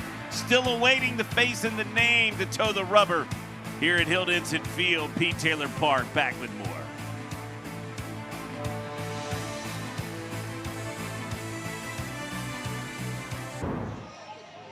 power of TV. So it looks like four dudes just enjoying a blanket in a 16-ounce lounge. But what if I told you somebody has built a fort on a Friday night? They're living their best life. They don't know the score. They don't know how many hits have been had. All they know is they brought 2 sheets to the ballpark and they've turned it into some enjoyment. America is back, CP. Yep, that is good. That is a good sight to see that the kids are enjoying their time at Pete Taylor Park. That kid probably hadn't popped up since third inning. No doubt. Been in the iPad. You know what he's been doing? He's been checking on the Coastal Carolina, Louisiana score. Bottom of 5 in Lafayette. Chanticleers. How about 1 run on 1 hit? Just 3 hits combined. Cameron Flukie and Andrew Herman dealing down in Cajun country. App State, Georgia State. That's interesting. Number 3 position in the standings right now, being kind of jockeyed around. Texas State trying to win this series over Marshall. They lead at 7-4. Earlier today, ODU doing work. They are hot off the series win over the Chanticleers. They now have taken the series over JMU, and Louisiana Monroe responding in a big way. 10 runs on 10 hits in the top of 5 against Troy. So the long-awaited debut of Holden Wade enters this ball game mid at bat. 3 balls and 2 strikes to Lawson Odom. He will chop one. Sinise is coming home. That'll cut down Dre Barrett. And there's 2 away.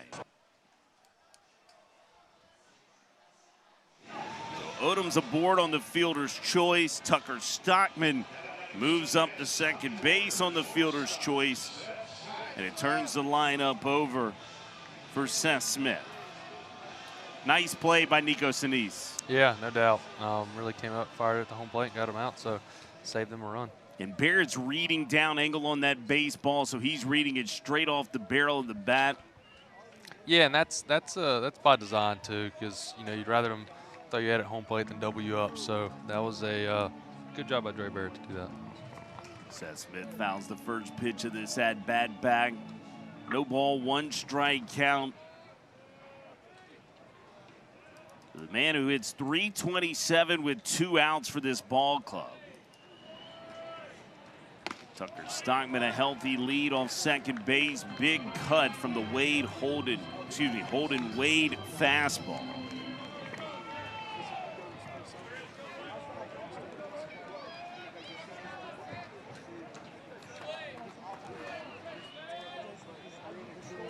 Holden sets and fires. Another fastball that Smith gets to, fouls it back. What's the secret to a 2-strike, 2-out approach? Really, as I mentioned earlier in the first inning, really just trying to see it deep in battle. You need to kind of shorten your swing up. Most guys, unless you were like a Slay Wilkes kind of hitter where you hit homers for a living, you didn't really want to get super big and try to hit a homer with 2 strikes. So like that was a much shorter, different swing. Not much different, but that was a much shorter swing than this plus count swing. Golden Eagles get 2 runs in the bottom of the 5th to tack on to their lead. They lead at 5-1. Back with more in the Bird.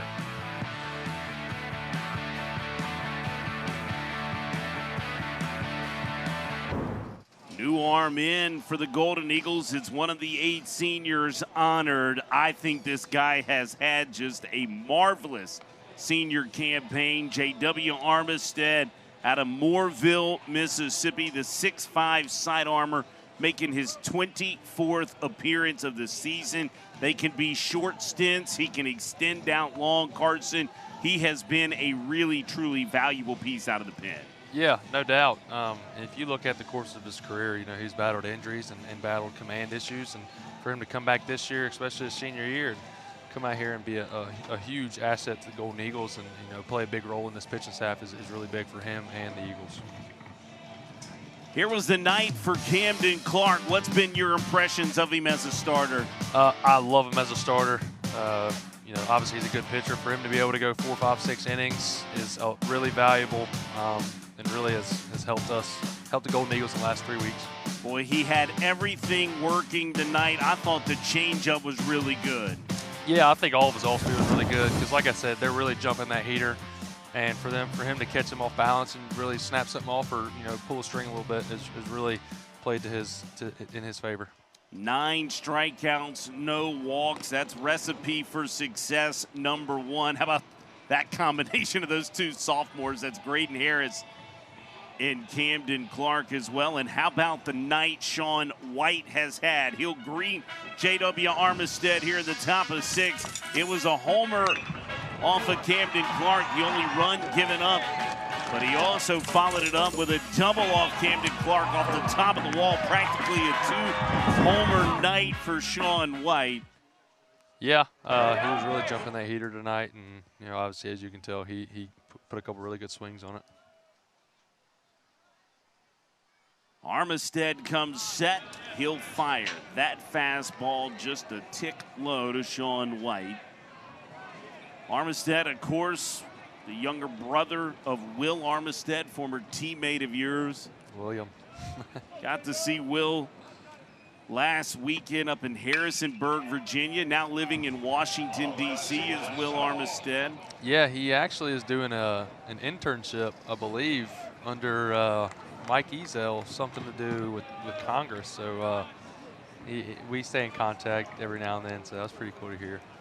One of my favorite Will Armistead stories was this TrackMan device spits out lists and data points and information. And one afternoon, I don't remember if myself or Cliff Russum asked Oz, what do you do with all the information? Who translates it into a spreadsheet or anything? And Christian Ostrander repeated to us, he said, you wouldn't believe if I told you, but Will Armistead came to us and said he created an app that could transmit our data into reports that he would then give to Christian Ostrander and the pitching staff and everyone that wanted a copy. True story? Yeah, that's true. Will volunteered to do that, and he has a knack for numbers and statistics. So he did. He created an app, and he would actually send it to he did it for hitters too, with all kinds of stats I don't remember or have never heard of. So, yeah, he did that. That is a very true story. Good stuff. Sean White aboard for the 3rd time tonight on a dribbler that Barrett can come up clean with. They're going to put it as a single for Sean White in the official book. And Jack Myers will be the batter. Myers is 0 for 2 with a ground out and a strikeout against Camden Clark. Now facing J.W. Armistead.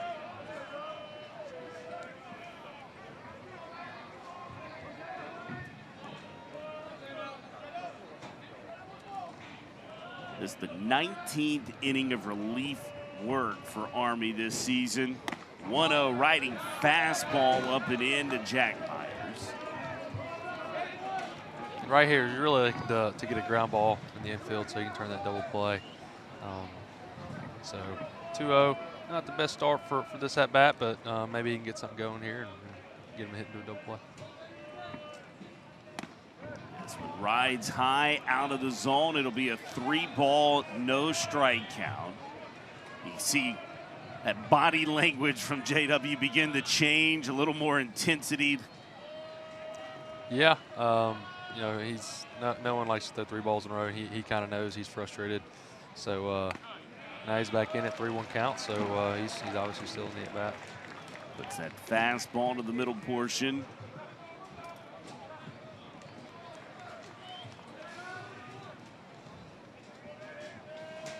Myers is a .280 hitter for Georgia Southern on the season. 3-1 count. That center cut from J.W. Armistead. Armistead's been a guy who's been popped into high leverage all season long. He's inherited 27 runners, only 9 have scored. He's only allowed 3 hits in that process. The 3-2 is fouled back and out of play.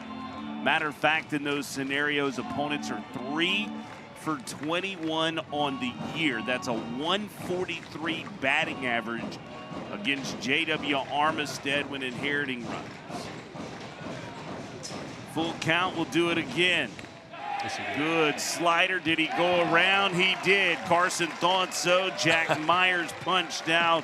First strikeout for J.W. Armistead, and there's 1 away.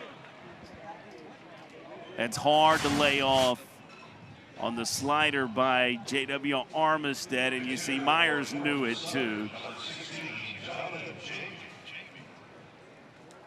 They'll add another K to the total. And there'll be a pinch hitter now for Georgia Southern. It's Jonathan Jamie will become the batter, the senior out of Snellville, Georgia.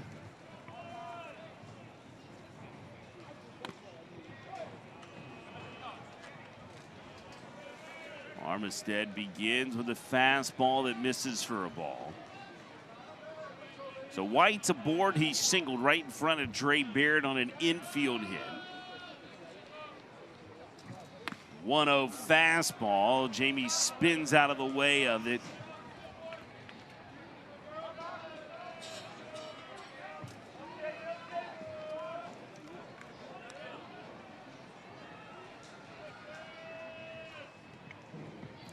The nod of approval.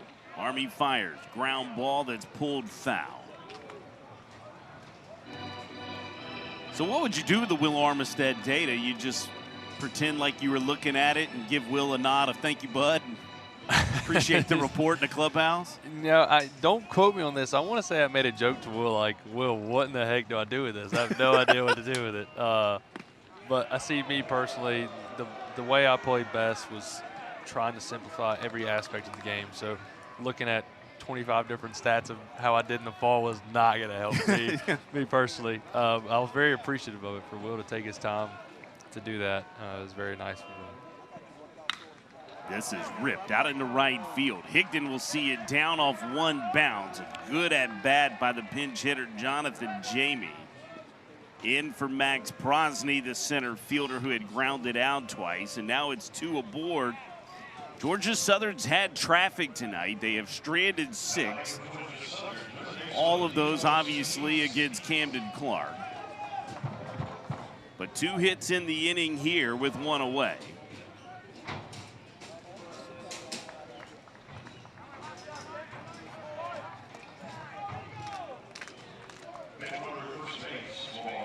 They're going to put a pinch runner in Mason Gazaway.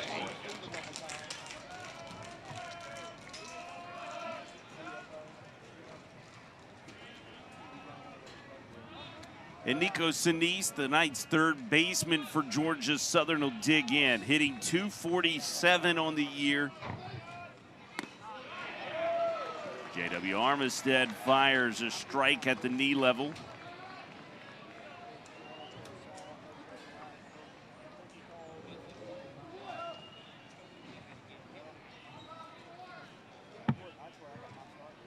Armistead ready again. The slider, this is just sort of lifted to Higdon in right field. He'll charge, make the catch, 2 away. Good soft contact from J.W. Armistead.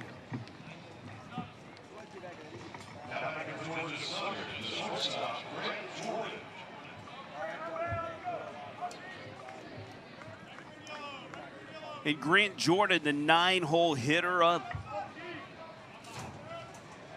with an RBI opportunity. That's Sean White at second base. Armistead fires. Big cut by Grant Jordan through the fastball. Seems to be getting a little bit of a groove here. Good pitch to start off the AB. Starting to really have some run to that fastball, especially from that sidearm level that J.W. Armistead drops down and throws from.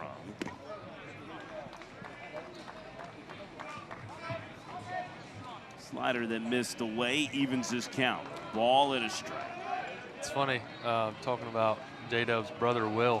One day, Will, at least from my perspective as a hitter, Will one day came to practice and completely changed his arm slot. And he was pitching, and I think it was at a post-game interview, someone was like, what'd you, don't quote me on this, but it was like, well, like, what, you know, we noticed you changed your arm slot, what'd you do? He's like, oh, I watched a YouTube video. Nice. You can find anything on the internet. Ball and 2 strikes, check swing by Grant Jordan. He didn't go around. I'm sure Christian Ostrander loved that YouTube decided to form a new arm slot for Will Armistead. Yeah. Will had some funny reasons for doing things, but no one ever questioned him because he's just too smart to question. He would just come back and throw out some big words that nobody knew what it meant. So I love it. 2-2 pitch is off the plate. 3 balls and 2 strikes. And I hope he's watching this right now so he can hear this. Will is an awesome guy. He really is. Enjoyed the visit last weekend. JW is ready. He'll fire 3-2. Slider, did he go this time? They said he did. The strikeout for Armistead. That Golden Eagle pitching staff doing work. 2 more runners stranded by Georgia Southern. 5-1. Southern Miss still holding their lead. Light shining bright on Pete Taylor Park, Hill Denson Field on a Friday night. Jason Baker, Carson Pato with you. Patrons of the Pete beginning to fill these seats up. What a place. It deserves more baseball beyond tomorrow night. Think they'll get it, my man? I think they will. You know, the run that they've had and put on this last few weeks has been quite impressive. So they've really set themselves up with a great opportunity to potentially play some postseason ball at the Pete. Postseason Pete Taylor Park, different kind of party, isn't it? It is. It is a different animal for sure. It's quite fun. Joey Urban's going to lead it off. 2, 3, and 4 in this Golden Eagle order. He's a .414 hitter, leading off an inning.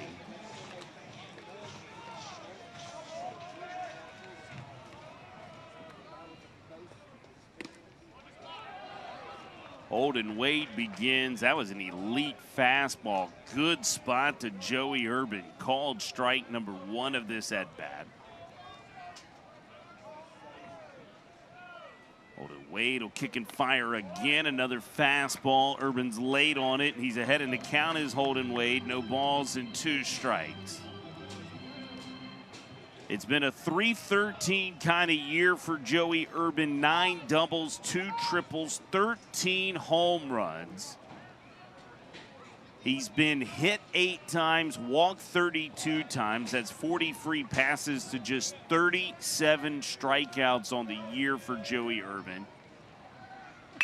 0-2, this is beat right to Grant Jordan, the shortstop. Nice play as he slid to his left, picked it up and across the diamond, 1 away. Jordan's been good as the shortstop for the Eagles. You can see him playing deep in that 6 hole. Moving back to the middle.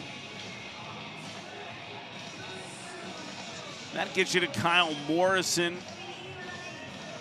He's 1 for 3 tonight. He had the RBI double back in the 1st inning. Holden Wade drops a curveball in. That's a good pitch and nod of approval from Kyle Morrison. Yeah, that was pretty big. Caught him by surprise. I think it caught a lot of us by surprise. That was really big. Dropped in the strike zone. Goes back with the heater. Morrison fouls it back. Sometimes you just got to tip that cap, right? You just got to look out there and say, nice pitch. Yeah, especially when it catches you off guard and you see a good hitter like Kyle Morrison kind of shaking his head like that, you know it was a pretty good pitch. 0-2 fastball, 3 pitches. Down goes Kyle Morrison. First strikeout for Holden Wade since entering this ball game. Remember, he came in mid-AB after Jaden White left this ball game. Yeah, and you know what that first pitch curveball does is set you up for that pitch right there. Whenever you start a curveball like that, it breaks above your head and you throw a fastball at your head, you know, typically it fools a lot of hitters. Davis Gillespie will be the batter. He'll see a heater high here. Gillespie, a .353 hitter on the year against left-handed pitching. 1-0 curveball. That one just missed inside. Bennett Edwards thought it was good. The catcher for Georgia Southern trying to frame that one up on the inner half. Holden Wade fires the fastball. Davis will send another one off the suite next to our booth.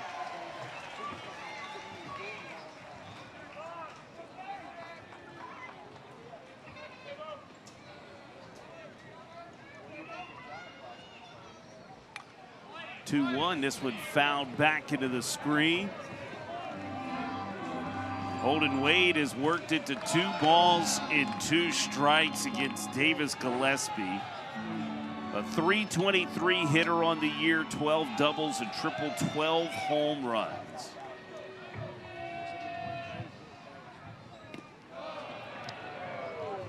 That is a really good take by Davis, isn't it? Very good take. That is a hard pitch to lay off, especially with 2 strikes. You know, this at bat, that fastball is really proven to kind of get up on you, especially because he plays off that curveball. So to be able to sit on that fastball and ultimately got him on the high fastball right there. That's what he's trying to do. 2 strikeouts in the inning for Holden Wade. 1, 2, 3 go the Golden Eagles for just the first time tonight against this Georgia Southern pitching staff. 6 innings done, 5-1 Golden Eagles.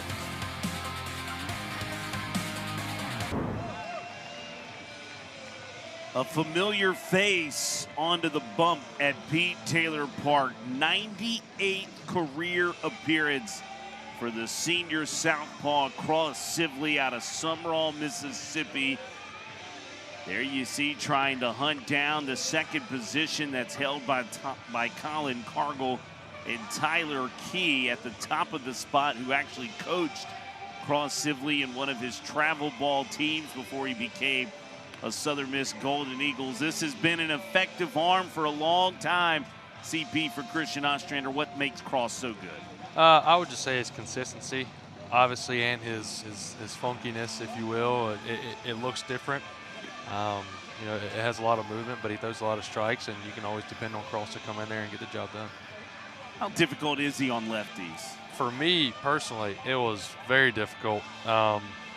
I honestly can't speak. I don't know his splits. I don't remember his splits. I know I had a very tough time, you know, seeing him, seeing the ball at release, and I didn't have much success, if any, against Cross.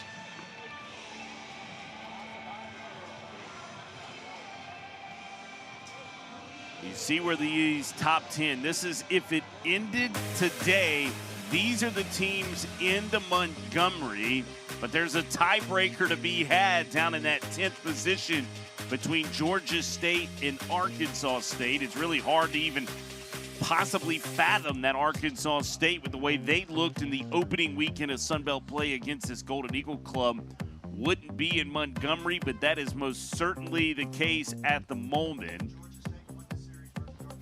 And Georgia State won the head-to-head series. They would have the tiebreaker over Georgia State. So Bennett Edwards is the batter to lead off against Cross Sibley. He fouls the fastball back. Georgia Southern continues the battle. Well, you got to be impressed. The club sitting at, you see the record, 16-38, 7-21 in Sun Belt Conference play. But they've been right here in the thick of this ball game. They've stranded 8 tonight, 7 hits, but just the 1 run to speak of to this point. Yeah, you definitely have to give them credit where credit's due. They're talking to their coach a couple of days ago. They're not one team to lay down and take it. So for them to just keep fighting, you know, every pitch, every inning is pretty impressive.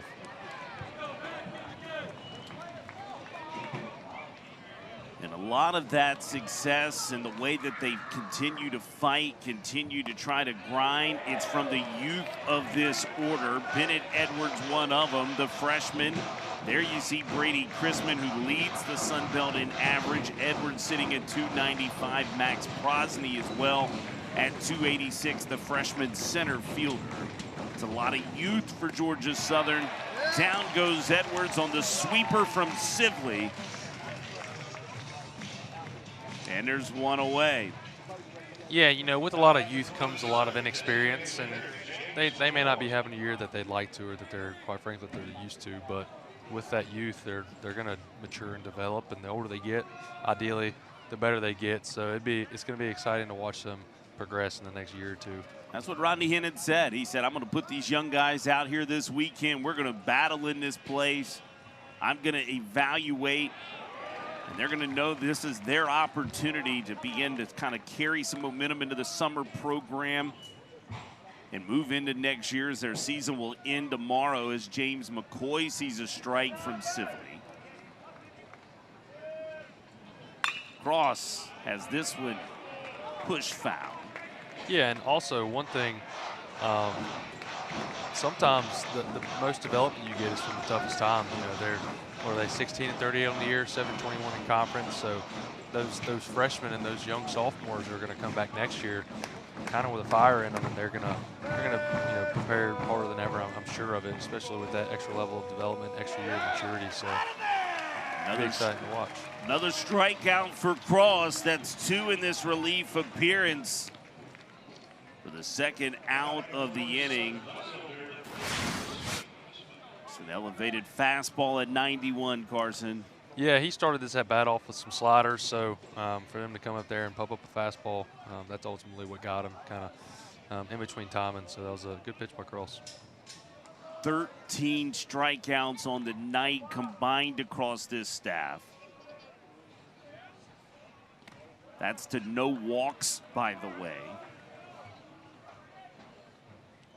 You ever just envision Christian Ostrander after a no-walk pitching performance for this team? He's just giddy in that truck on the way home, isn't he? Inside, yes. I bet you his face is blank. But he doesn't show much emotion. He's a definitely a believer in the even keel type of approach, which I agree with. But I've been watching games just on TV all year and seeing big moments, maybe a big home or something. You see Oz sitting there with his hands crossed, just blank face, which is pretty funny to watch.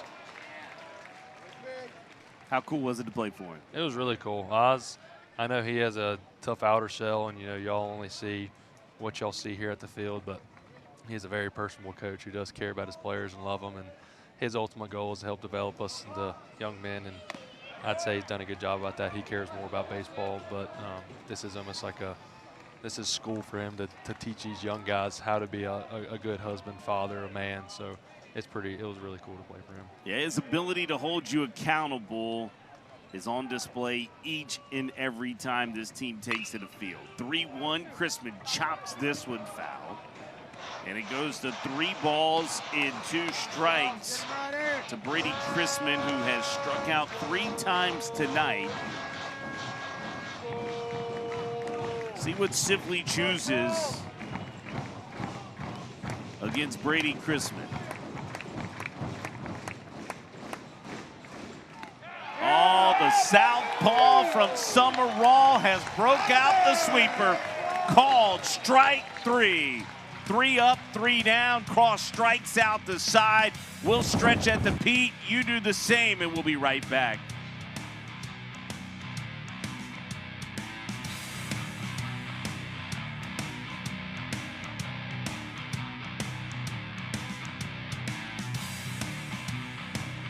Seventh inning stretch at the Pete complete. We head to the bottom of 7. What an inning by Cross. Sibley strikes out the side. Holden Wade off a 3 up, 3 down inning as well. It really says a lot for Holden Wade. He kind of got emergency inserted into this ball game for Jaden White. But Carson, he's done the job too. That's exactly what Georgia Southern's asking him to do, holding this to a 4-run game. Yeah, no doubt. Especially this late in the game, you want to minimize any more runs scored and keep yourself in the ball game. And Coach Hendon was really wanting someone to come in and do that, and he's done just that. So he's on to face Matthew Russo. That's 5, 6, and 7, the senior out of Madisonville, Louisiana. Got a momentary stoppage of play. But we're ready. Holden Wade will fire. A fastball inside to Russo, whose average has climbed over 300. He's 1 for 2 tonight with a run scored and an RBI, also has walked. Russo hits .528 when leading off an inning. He's worked the count to 2 balls, no strikes.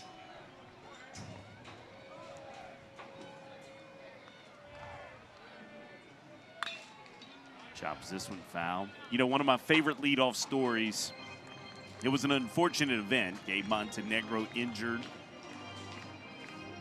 Went home that night, and of course, you're just racing through your mind who Scott Berry would put in the leadoff position.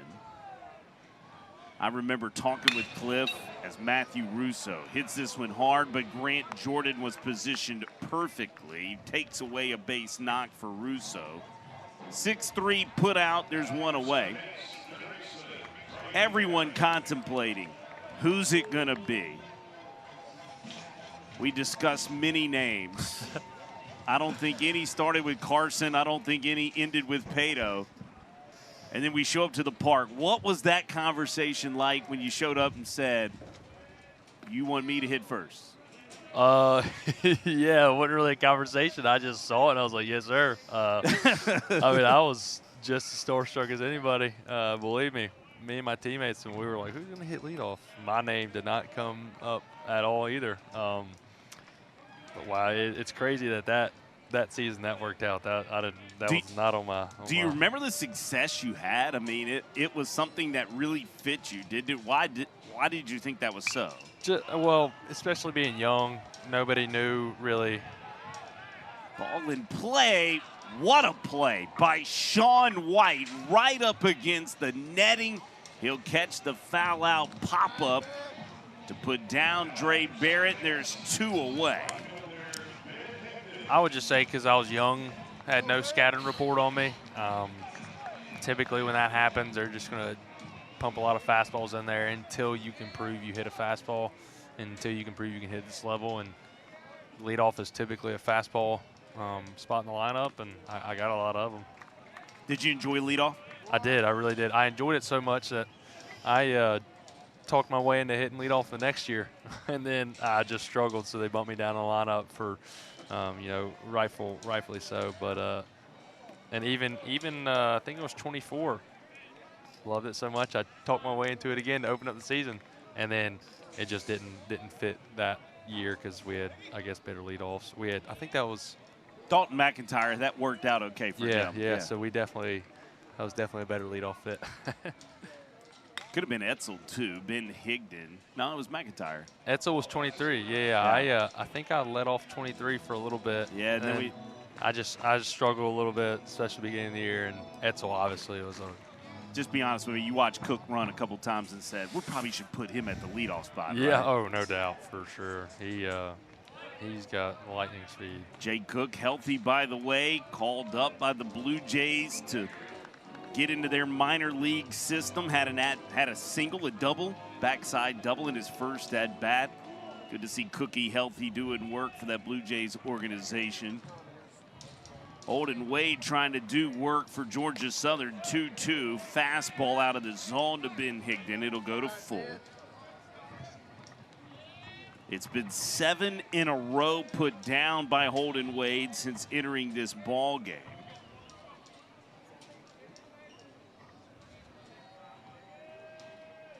He'll wind up and fire a fastball. Higdon will rip this one down to that right field corner. Extra bases for Ben. A stand-up double for Higgy. Yeah, that was a good job by him getting his hands to that inside pitch and ultimately lead it up in a double as we swing. Gives Tucker Stockman a 2-out RBI opportunity.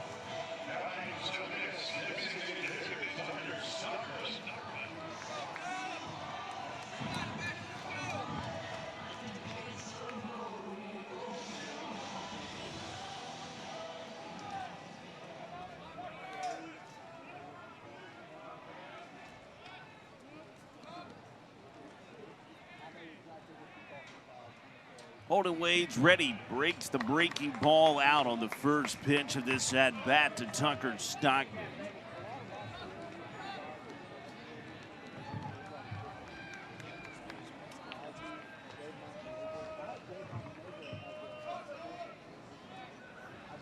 Fastball, Stockman pushes down the right field line. Long run for everyone. It's going to touch it. Fair territory. It'll score Higdon.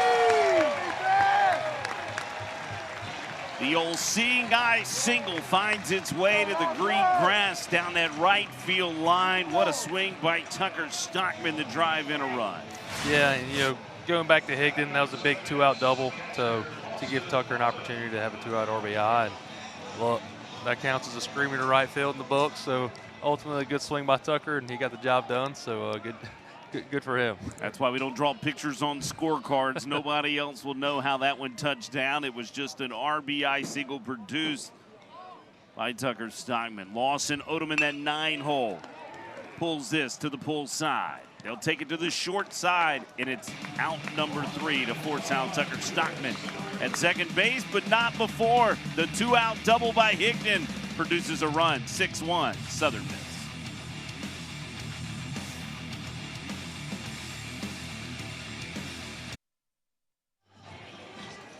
Back at Pete Taylor Park, Hill-Tinson Field in a 6-1 ball game in the top of 8. As we welcome you back inside the broadcast booth, I'm Jason Baker alongside the soon-to-be Hall of Famer of this program, Carson Pato. I'll make sure of it. You enjoying yourself, your first broadcasting debut? Oh, yeah. What's it been like? It's been a lot of fun. Super excited to be here. What a weekend, too, for the Golden Eagles. There you see your resume, your career as well here for the black and gold. It's had to bring back a lot of emotions, memories, be back in the park. Yeah, you know, it does. I can't believe it's already been a year, so super surreal to be up here and be back at the beat watching the boys, so super excited. It's been a lot of fun tonight. Appreciate all of you back at home joining us as well. 6 outs remain in this ball game for Georgia Southern. Down 5 runs. To lead it off will be Bryson Trammell. 4, 5, and 6 for Georgia Southern in the order. They're going to try to work against Cross Sibley, who struck out the side in the 7th inning.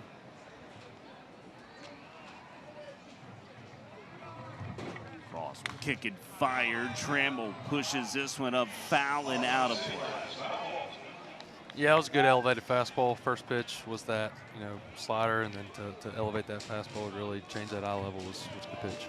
You know, Sibley's been a guy too, man, utilized in every role possible for a situational type pitcher. Starter, reliever, closer, stopper. Trammell puts a good swing on this, but yanks it foul. We have a joke in this broadcast booth. You can only hope to find someone who loves you like Christian Ostrander loves Cross Sibley.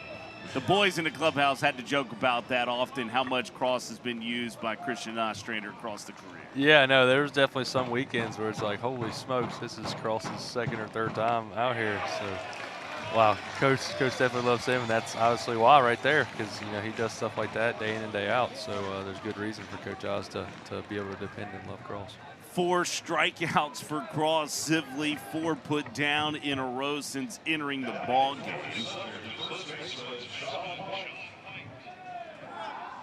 When he can locate that pitch, that's the big slurve, sweeper, slider, whatever you want to call it, whatever it may be. When he can locate that down and away to those lefties, it's just vicious, isn't it? Yeah, no, it has a lot of movement, you know, 20 inches to be exact on that last one. So, you know, when a ball moves like that, it's really hard to hit. How about Joey Urban? All that was missing from tonight was a web gem. And Joey Urban just gave it to us, robbing Sean White of extra bases. The batter who's been on a heater and been on base all 3 times tonight. What a play from Urban. Yeah, what a play for him, you know, especially that range that he had, and for him to get out there and, you know, put his body out there and grab it, you know, rob a hit from Sean White is huge. Nice round of applause from the patrons of the Pete as well. Holding Georgia Southern still to just the 1 run as this pitching staff. 15 strikeouts tonight, only 2 extra base hits. They both belong to the batter who was just robbed of it. It's Sean White as Jack Myers digs in. Urban's had some big shoes to fill in center field, man, following Jake Cook, who we mentioned earlier. But I think he's played a marvelous center field this season for this ball club. Yeah, no doubt. He is definitely a good outfielder, and he's, as you mentioned, he had big shoes to fill, but I think he's filled them. Obviously, he doesn't have quite the speed Jake Cook does. Sure. I think 99% of people on planet Earth don't have that kind of range and speed, but, you know, Joey's done a great job out there, and he's definitely helped the Eagles out there.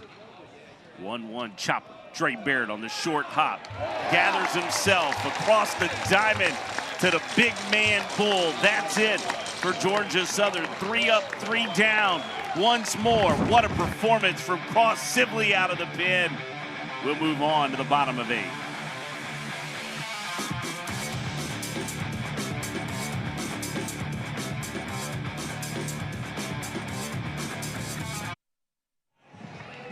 Friday night lights of Pete Taylor Park in a regular season title chase right now. Southern Miss trying to stay pace to the Coastal Carolina Chanticleers, who've been battling in a 1-0 ball game down in Lafayette, Louisiana against the Raging Cajuns.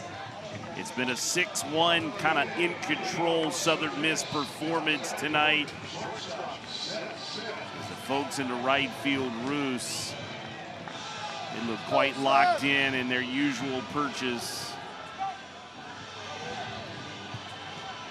Now keep in mind where we are, but I want the funniest moment that thought. Seth Smith decides to turn on one and leave the yard.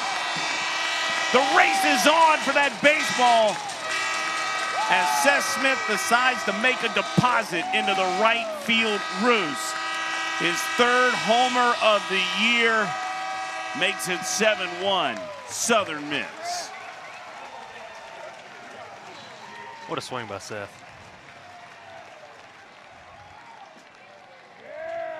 He has shown that ability to pull the ball down and out of the yard. Dropped the hammer on that one, did Seth Smith. 101 off his barrel. Yeah, it's kind of what you get when you're being aggressive early in the count. You get a center cut fastball. If you're aggressive, put a good swing on it. And Seth did that, and he got a homer out of it. So back before the homer, we were headed to ask you, what's the funniest thing you ever heard while playing right field coming from that right field roost? Man. Urban rips this left field side, fair ball deep into that corner. Urban's up at second base. He'll stand up with an extra base hit for Joey Urban, his 2nd of the night.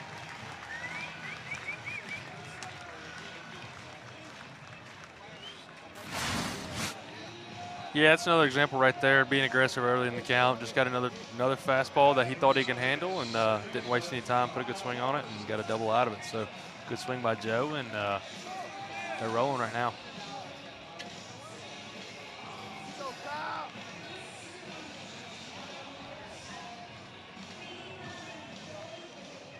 I'm pretty sure that umpire was singing. I wouldn't doubt it. It's a good song. Good song to sing to.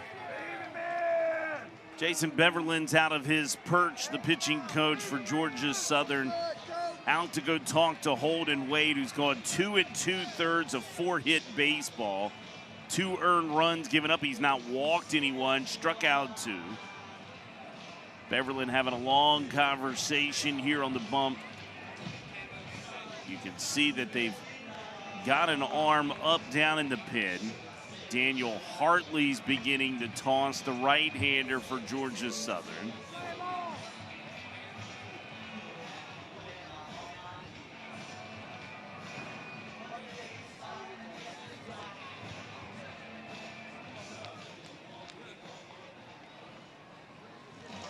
So they'll stay with Holden Wade.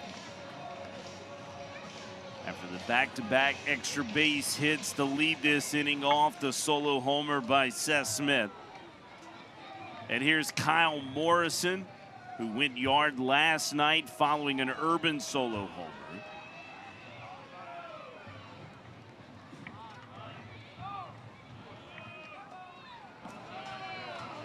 The breaking ball from Holden Wade that Kyle Morrison lays off. He's 1 for 4 tonight with a run driven in.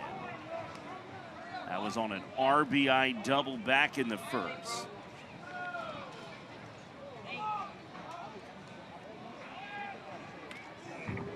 Chasing a heater downstairs as Kamo evens the count. A ball and a strike. The senior out of Wetumpka, Alabama.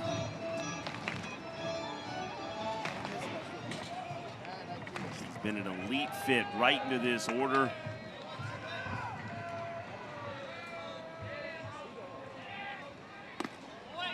All speed upstairs. That misses. Good take by Kyle Morrison. That's a hard pitch to lay off.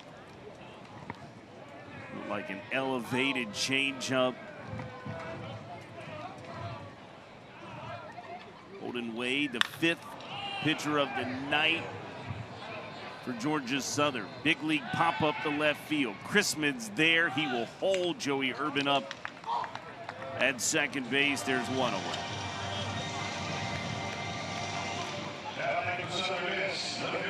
All right, I'm not letting you get out of here without giving us the right field Ruse story. Can you think of one clean enough to make to ESPN Plus? You know, they're not very vulgar out there, but it's really just like they make jokes about. No, I can't really, like, I can't think of one, to be honest. Would they talk to you? Oh yeah, all the time. But I mean, would you talk to them? Yes, yeah. I would look out there and make gestures, or they'd say something, I'd reply. I can't really remember a specific example, but they would, you know, talk to the bullpen. Gillespie goes shopping out to the right center field gap. Urban rounds third. It's an RBI single for Davis Gillespie, 8-1 Southern Miss. Yeah, that was a good job by Dave, you know, going the other way, fastball, outer half of the plate, just really driving at the opposite field, so a good swing. He's so good, he seems to just simplify the game sometimes, doesn't he? Yeah, and you know, believe it or not, Davis knows a lot about the swing, and he knows exactly what his body's doing at all times. And he pays a lot of attention to mechanics, not so much where it may dome him up or anything, but he definitely knows what his body's doing, and he knows how to manipulate his swing if he needs to. So he's worked really hard on that swing, and especially from the year he had last year. You know, I know you mentioned last night he's a potential comeback player of the year. The amount of work he's put in, you know, both mentally and physically, to have the year he's having today or this year is not by chance. Yeah, boy, I've loved the story. I just think Davis is just a phenomenal human on top of being an elite baseball player, and he's proved it again this season. Last year was kind of a one-off as Holden Wade goes changeup away that Russo offers that. Yeah, Davis definitely is a great person. Obviously, he's a great baseball player, but he's an even better person, and I think everyone who's on that team right now can attest to that for sure. The 1-2. Fastball rides out of the zone. 2 balls in 2 strikes. Good job by Russo there, laying off that high heater, trying to get him chased with 2 strikes. Russo's 1 for 3 tonight, a run scored, RBI. He has walked. Lays off the breaking ball low and away. Works the count to full to Holden Wade. Really tough pitch layoff there with 2 strikes. Another good take by Russo. He's really turned this into a really good at-bat. That average up to 302. And climbing. Scorched down in the right field. Davis is thinking first to third. They'll throw at him. He'll slide in as the throw is cut off. It's a single for Matthew Russo, and a hard-earned one at that. 106 off the barrel of the bat by Matthew Russo. Yeah, that's his 3rd ball he's hit really hard this ball game, and all of them into the right side of the field. And finally, he gets rewarded. You know, funny game of baseball that they play, and you can barrel the ball up 3 times, and only one of them goes through. So I think that's just a testament to this game and how funny it can be sometimes. Certainly is. Rodney Hennon's making a change. The Georgia Southern Eagles, they're calling in Daniel Hartley into this ball game with runners on the corners, 1 away in the bottom of 8. We'll be back to Pete Taylor Park with much more.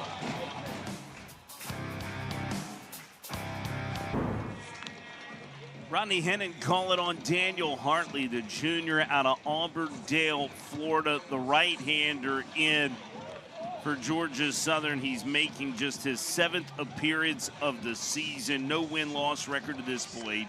4 1/3 innings pitched, 13 hits, 13 runs in the span, 5 walks to 5 strikeouts. Opponents hitting .565 off Daniel Hartley. A little 3-quarter release in to try to induce a ground ball here with 1 away and runners on the corners.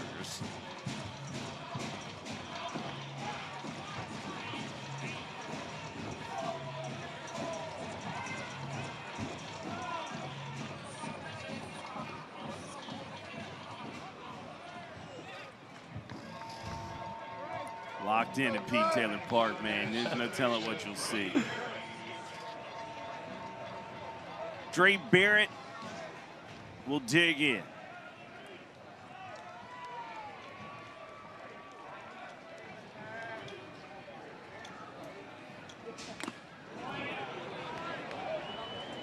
Dre Barrett had go home on his mind. He was trying to put that one to the trace. He sure was.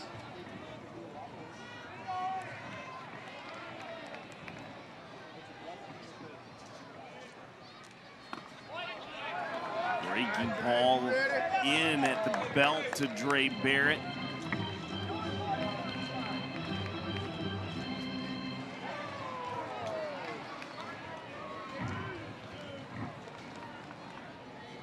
Hartley from the stretch. He'll fire inside, rides the two-seamer into Dre Barrett.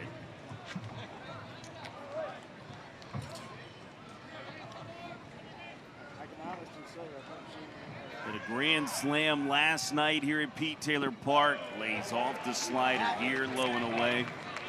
Had a two-homer performance against Tulane earlier this year, while his parents were devouring Mexican back at home in Holtville, Alabama. Daniel Hartley fires here. That one's high and tight. Dre's gotten it back to 3 balls and 2 strikes.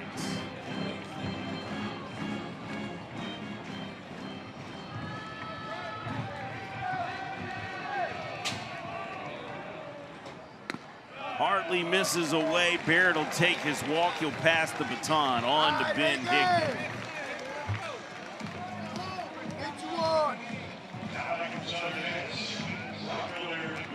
So bases juiced here with 1 away.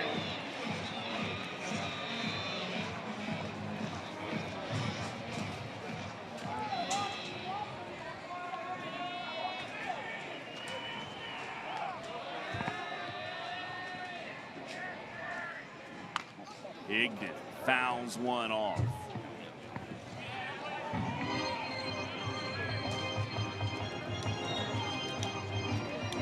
Higdon 12 homers in his career. Hit one backside last night off the scoreboard.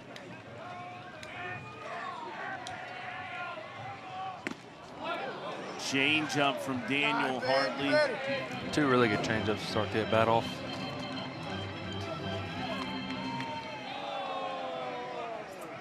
Higdon's fallen behind in the count. No balls, 2 strikes. Bases juice. He's a .500 hitter with bases loaded this season. Fouls this one back.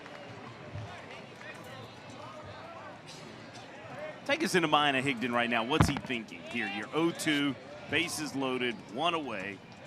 Well, you know, obviously you don't want to strike out here, but you don't want to hit into a double play. Your main goal right here is lift the ball in the outfield, stay at a double play, and just really get an RBI. He does not want to let the ball, especially with this guy, he's a little bit of sinking action, some run. Doesn't want to let the ball get below his barrel because, you know, that'll create ground balls. Hence the double play that he wants to stay out of. So really just trying to keep that ball above his barrel and hit a pop-up somewhere. Or a doubles or jacks are pretty cool too. They are really cool, Carson. This one's back up the middle and through. Just like this, Davis Gillespie will step on home. Russo steps on home as well. Higdon out at second base, trying to get up with extra bases. We'll see if the Golden Eagles choose to challenge. I bet they will.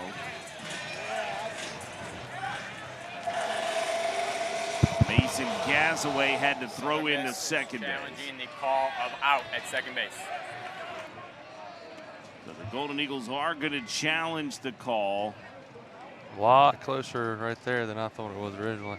Well, Carson, you're fixing to get your first taste of trying to predict what we're going to see. We'll give you a couple of angles at it first. We're not just going to let you get thrown into the fire quite yet.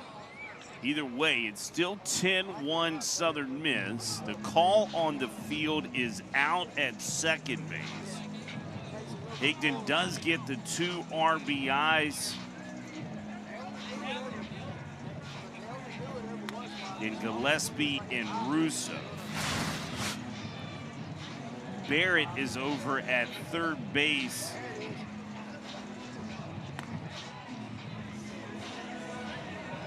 Well, it's really a matter whether this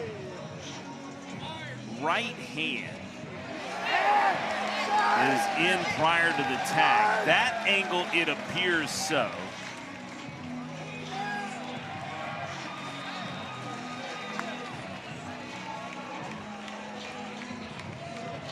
He does get him on the inside arm, but I think that right hand might possibly have beaten that tag.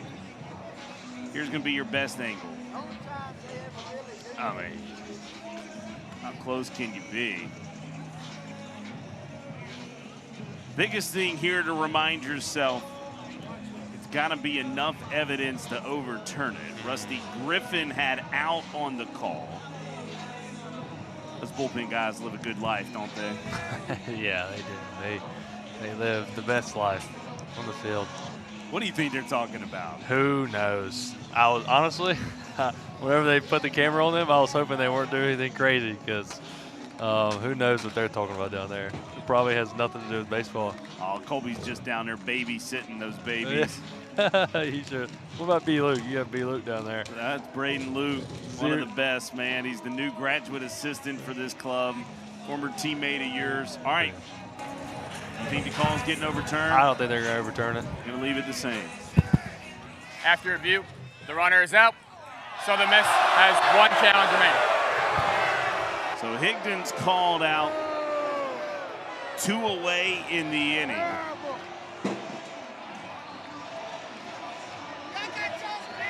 Much to the chagrin of the patrons of the Peak.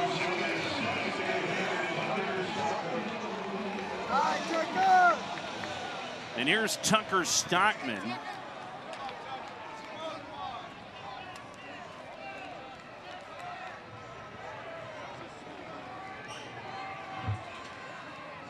Daniel Hartley goes breaking ball for a strike. Tucker Stockman couldn't believe it.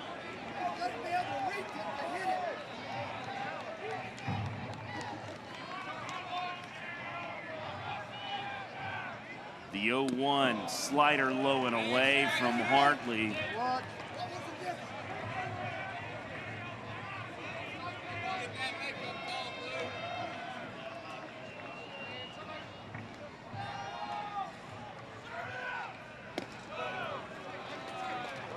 Tucker Stockman saw that pitch down for ahead in the count now with 2 outs. Winning run 90 feet away. 2-1. This is grounded over to Grant Jordan. His throws across in time. We'll play the 9th tonight in Hattiesburg. But a 4-run bottom of the 8th on 5 hits by Southern Miss has made it 10-1 Golden Eagles.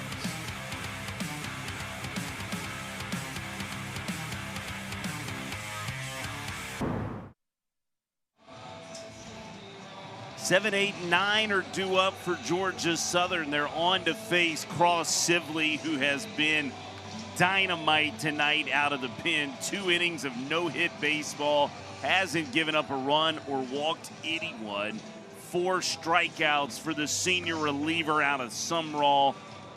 Boy, Carson, he has looked great tonight, hasn't he? He sure has. You know, that's exactly why Coach Oz has gone to him all these years and why he has 98 appearances. So he's just so consistent and he gets the job done. Mason Gazaway will be the center fielder on to face Cross Sibley.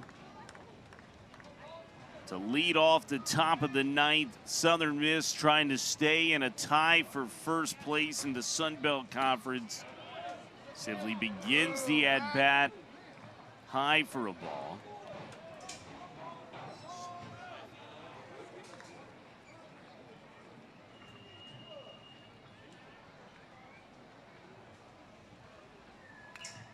Gazaway fouls this one back to the pad. And it's a ball and a strike now to the leadoff batter in Mason Gazaway. There you see what's happening down in Lafayette tonight. Bottom of the ninth, Coastal Carolina trying to slam the door on the Raging Cajuns. Boy, it'll set up a lot of drama in this building and that one at Teague Moore Field down in Lafayette tomorrow as a Gazaway checks his swing and fouls it away. So let's put you back on the field for a moment. Let's put you on the field tomorrow. Would you want to know what was happening in Lafayette while the game was going on?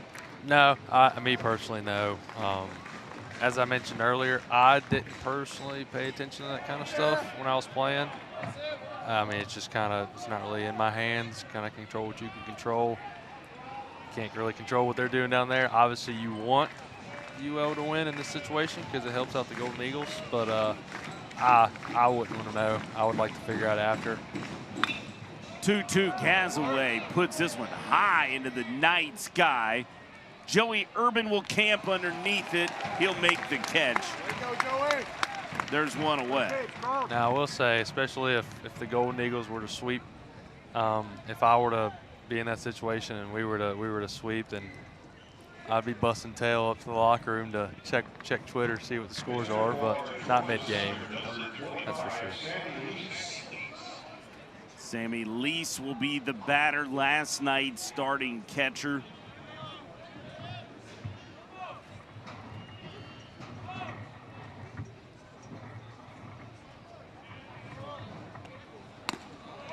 Sibley begins with a fastball for a strike. So Southern Miss tomorrow, 1 o'clock first pitch here at Pete Taylor Park.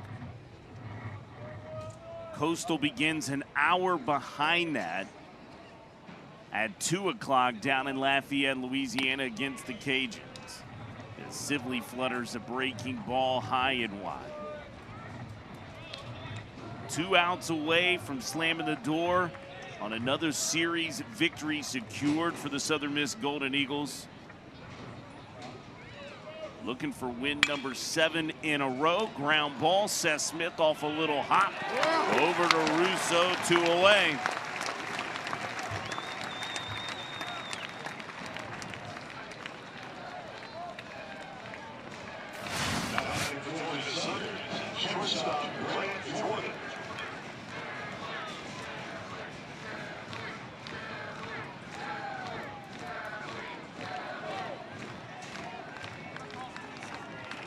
Batter will be Grant Jordan, the 9-hole hitter for Georgia Southern up.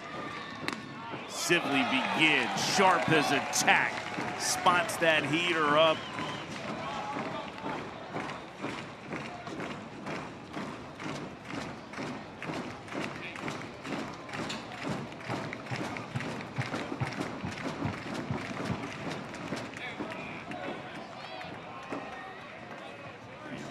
Takes the breaking ball from Cross. Sibley low for a ball to even this count. A ball and a strike.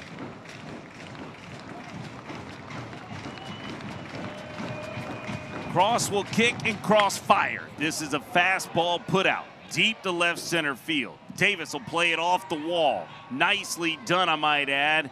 Strong throw in, but it's a double for Grant Jordan. It's the 3rd extra base hit of the night, the first for Georgia Southern from a batter not named Sean White.